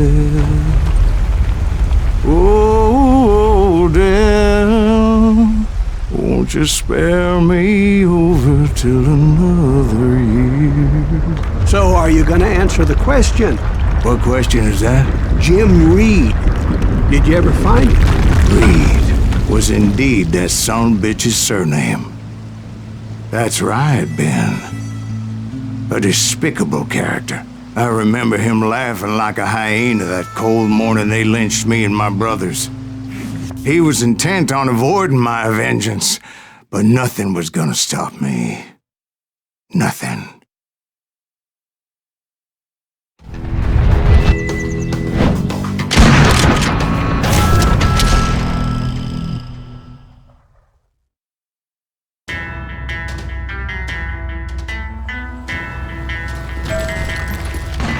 I finally did track those outlaws down.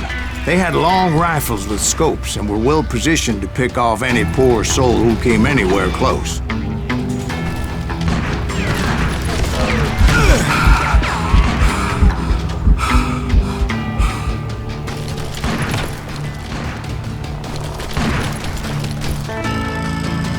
I'm guessing Frank James believed I was responsible for the demise of his brother Jesse. I couldn't really disagree with the man, as I thought Jesse was dead then as well.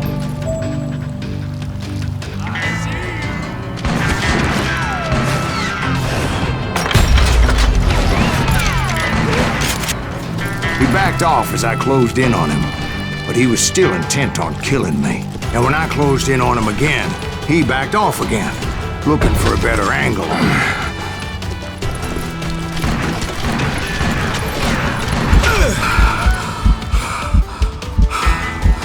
Hell, I can't fault Frank for wanting his revenge, as I was there for the same damn reason myself.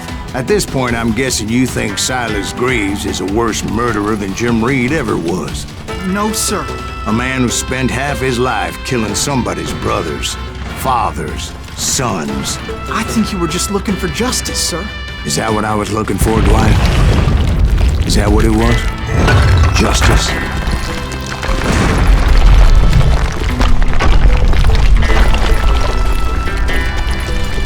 Isn't that why you were hunting the James gang? The James gang. Right. I finally found Frank holed up in his mountain cabin, and he was determined to have me dead. It was a pitched battle that could have gone either way. Luckily, I had some dynamite in my possession. Dynamite? On your person? A few sticks, just in case. It's always good to be prepared. Right. I'm just laying out the facts as I remember them, Jack. One man! Put him down! I want that bastard dead!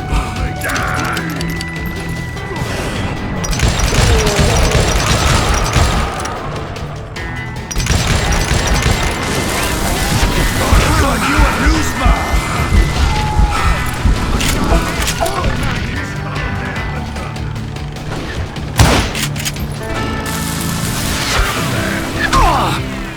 I'm gonna blow your damn head off.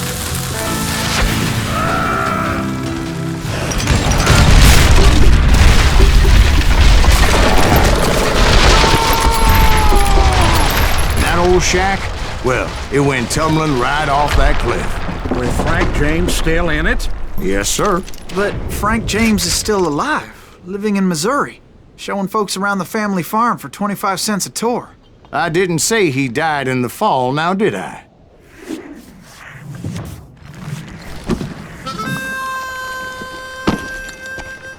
I'm done with this damnable outlaw life! Kill me, don't kill me, do what you will! At this point, I just don't give a shit! I explained to Frank that I had nothing against him personally and that I was looking for someone else. You want Reed? Have at him! I never did like that bastard! I am done here! We parted in peace as Frank pointed out the path to my prey before making his way back down the hill.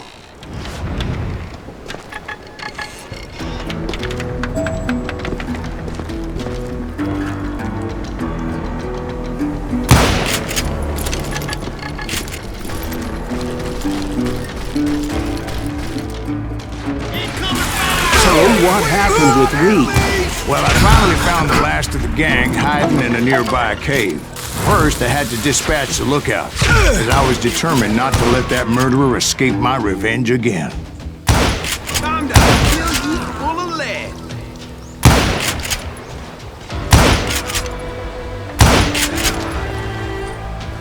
But rather than wander in willy-nilly, I decided it would be better to smoke that sumbitch out. Hey, Reed! I shouted. No wonder you're so ornery. Can't be easy being married to Belle Starr. While you're off providing for the family, she's spreading her legs for every Tom, Dick, and Cole Younger. Not an attractive woman exactly, but very friendly. At least she was to me. Son of a bitch! It was then that the last bunch of bandits jumped out of hiding. Why won't this asshole give up?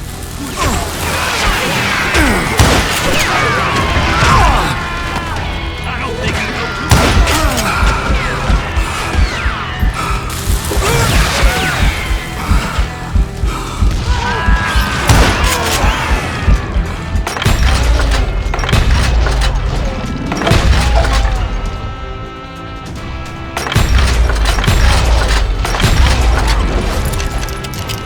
Sorry, son of a bitch. Aim if you're gonna.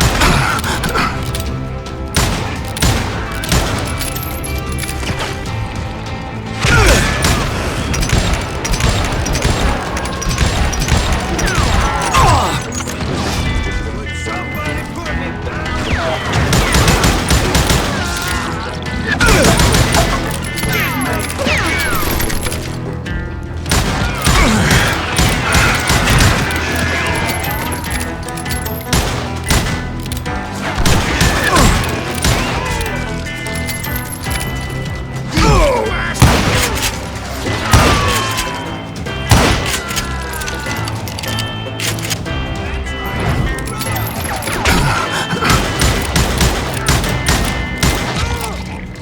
Eventually, it was just me and Reed. I had waited a long time to face him down, so I could repay him for what he did to my brothers.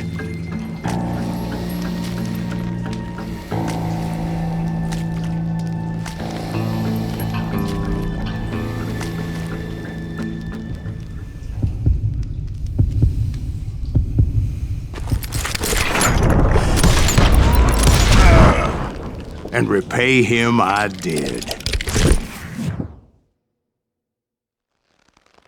Well, I don't know about you boys, but I'm pretty beat. Well, it's too damn bad you never found that Bob character. Seems a shame you never had to pay. Well, funny thing about that, I did have one more chance at him.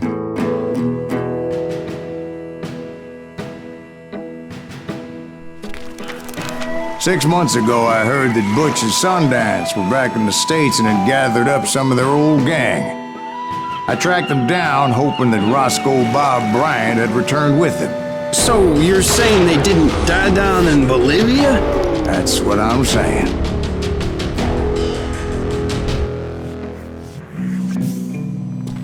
For 40 years I had waited to get my hands on the last of my brother's killers. Not even an army of demons could have stopped me now.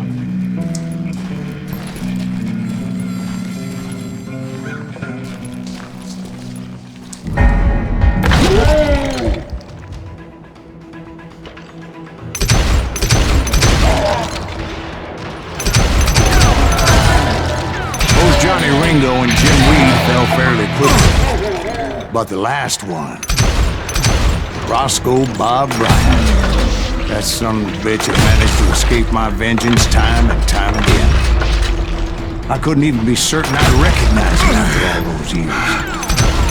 By now, he had to be close to 70. For all you know, he could have been dead. That thought had indeed crossed my mind, as did others.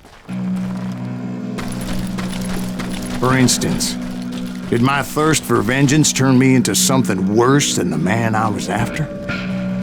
By this point in my storied career, I had killed more men than Bob Bryant ever had. I was furious as hell at that bastard for making me who I am.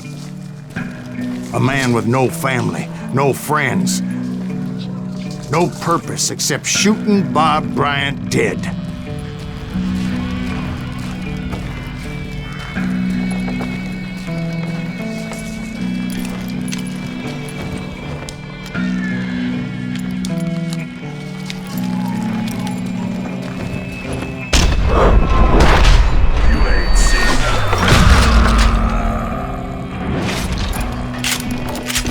Nothing could stop me from taking his life. I'd been after that killer forever, from the time I rode with Billy the Kid. But that chapter of my story you already know. Chapter of that fairy tale, you mean?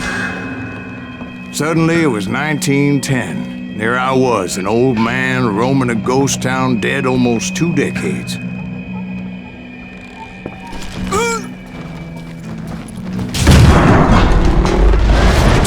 Falling apart, just like me.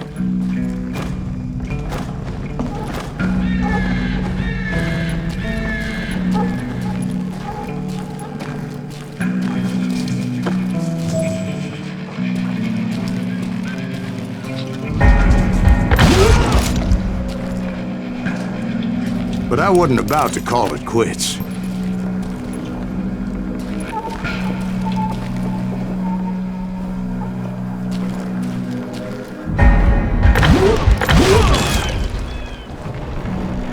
Even though the ghosts of my dead brothers were begging me to end what I started so long ago. Mr. Graves, are you all right? Would you like some water? The Wild Bunch knew I was there. They were after a treasure they had hidden before they fled, buried in the grave of a dead amigo. Some folks think the town is haunted, so they figured there wouldn't be many people poking around. I intended to fill that grave with Bob Bryant's corpse. But like I said, the bandits knew I was on to them. They lured me in and hit me with everything they had.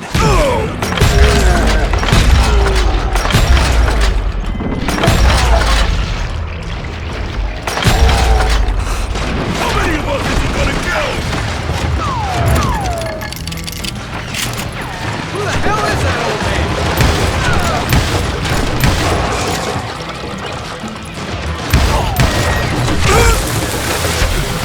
Get the cover!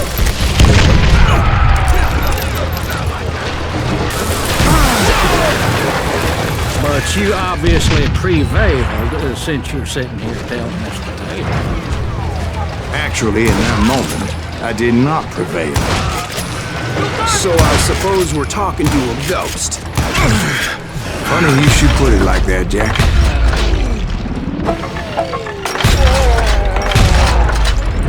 Kill that old timer!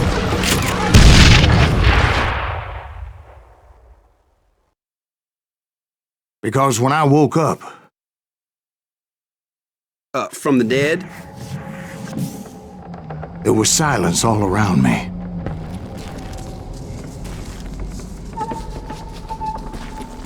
I could swear to God I saw Billy then. Billy who? Billy the Kid. William Bonney. He was shooting at me from a rooftop. Here and there. Even over there. So I am right. You are titched in the head. Mr. Graves, perhaps we should switch you to coffee? You see that old Indian again, too? No, but I did see Billy's killer. Patrick Floyd Garrett. He came at me guns a-blazing. But I knew that old war horse had died 2 years before. I wondered if maybe I was dead too and confronting the ghosts of my past. Perhaps all my sins were coming back to haunt me and drag me down to perdition.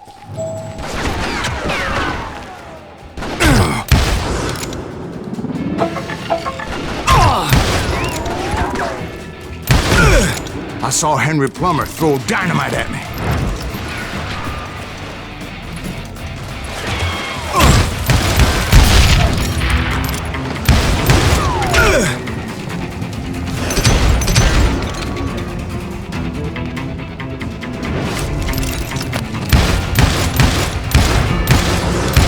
in the gates of the cemetery, I saw John Wesley Hardin, just like I remember him.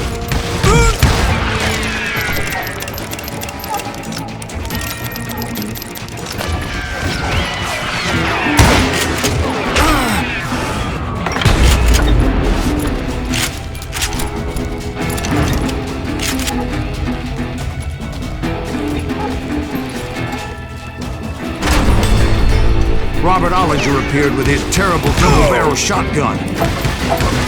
But no ghost army was stopping me. My father-in-law got hit with a falling branch. He spent the rest of his life talking to dogs. Newman Hayes Clanton, William Brocious, John Peters Ringo, they all wanted me dead.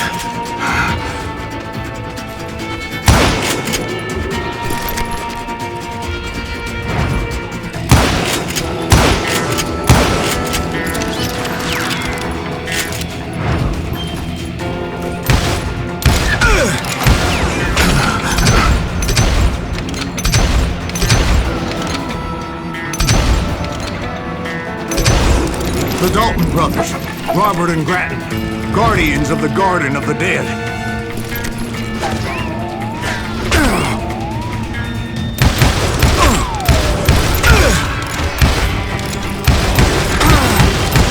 George Curry and Harvey Logan, alias Kid Curry, both thirsty for vengeance from the great beyond.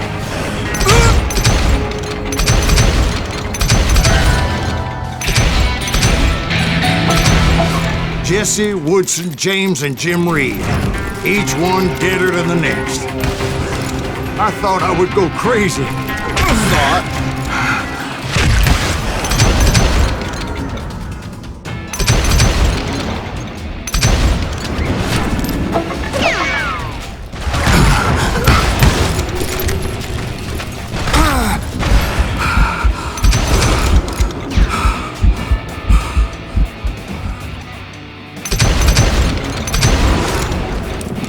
Finally, I saw Harry Alonzo Longabaugh. The Sundance Kid? Like a general leading his legion of the dead. You told us before that you'd seen him alive. He was alive.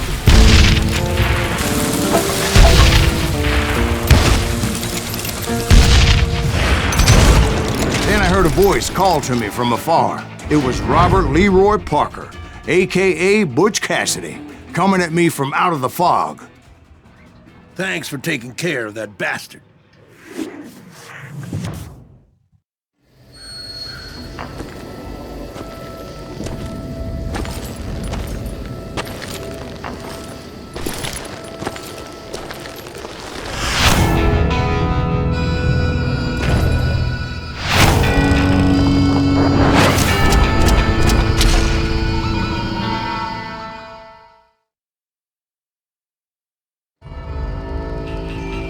But the kid wasn't quite deceased.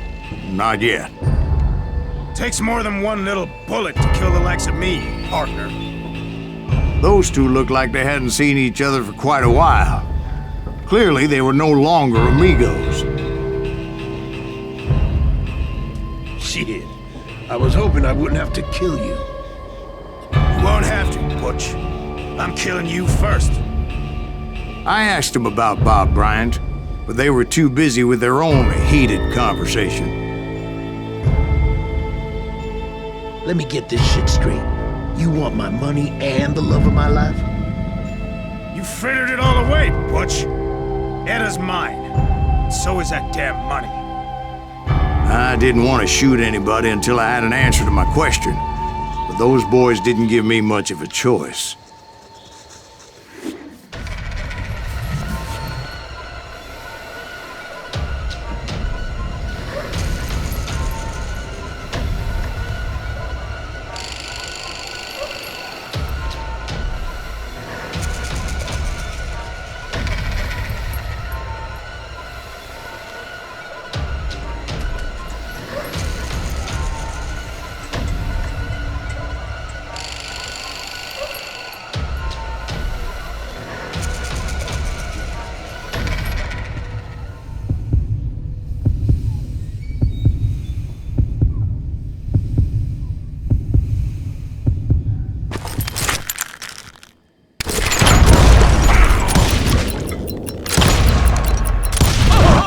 Butch Cassidy and the Sundance Kid died there in that cemetery not 6 months ago. Butch Cassidy and the Sundance Kid were killed by the Bolivian army. Everybody knows that. That's the legend, but it ain't the truth. So, you never found Bob? There is no Bob. This old sumbitch ain't even Silas Greaves. Sir, is that true? Have you been pulling our legs this whole time? Well, not the whole time. Oh man, I think you've worn out your welcome here. Maybe you're right, Jack. Maybe it's time to pay. You see, Ben, or should I say Bob, your past always catches up with you. I was a different man back then, crazy. Drinking, I've changed my ways, I swear to you. If I could turn back the clock, But you can't, Bob.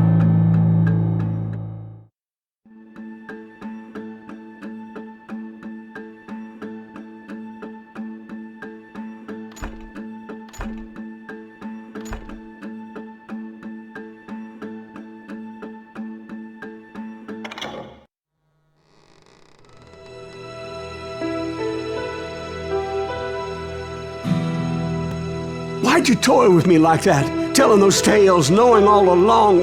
Why not just lay your cards on the table? Here. I won't have it said that I left you with nothing. That's how you want it? So be it. Holy shit! Right, Molly, move against that wall. Go!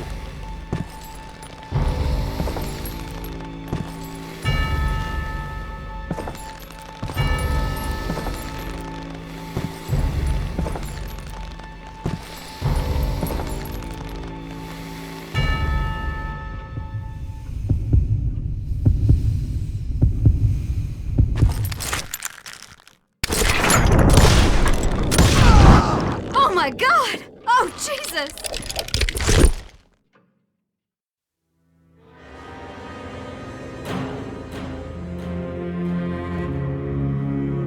Did you know it was him all along?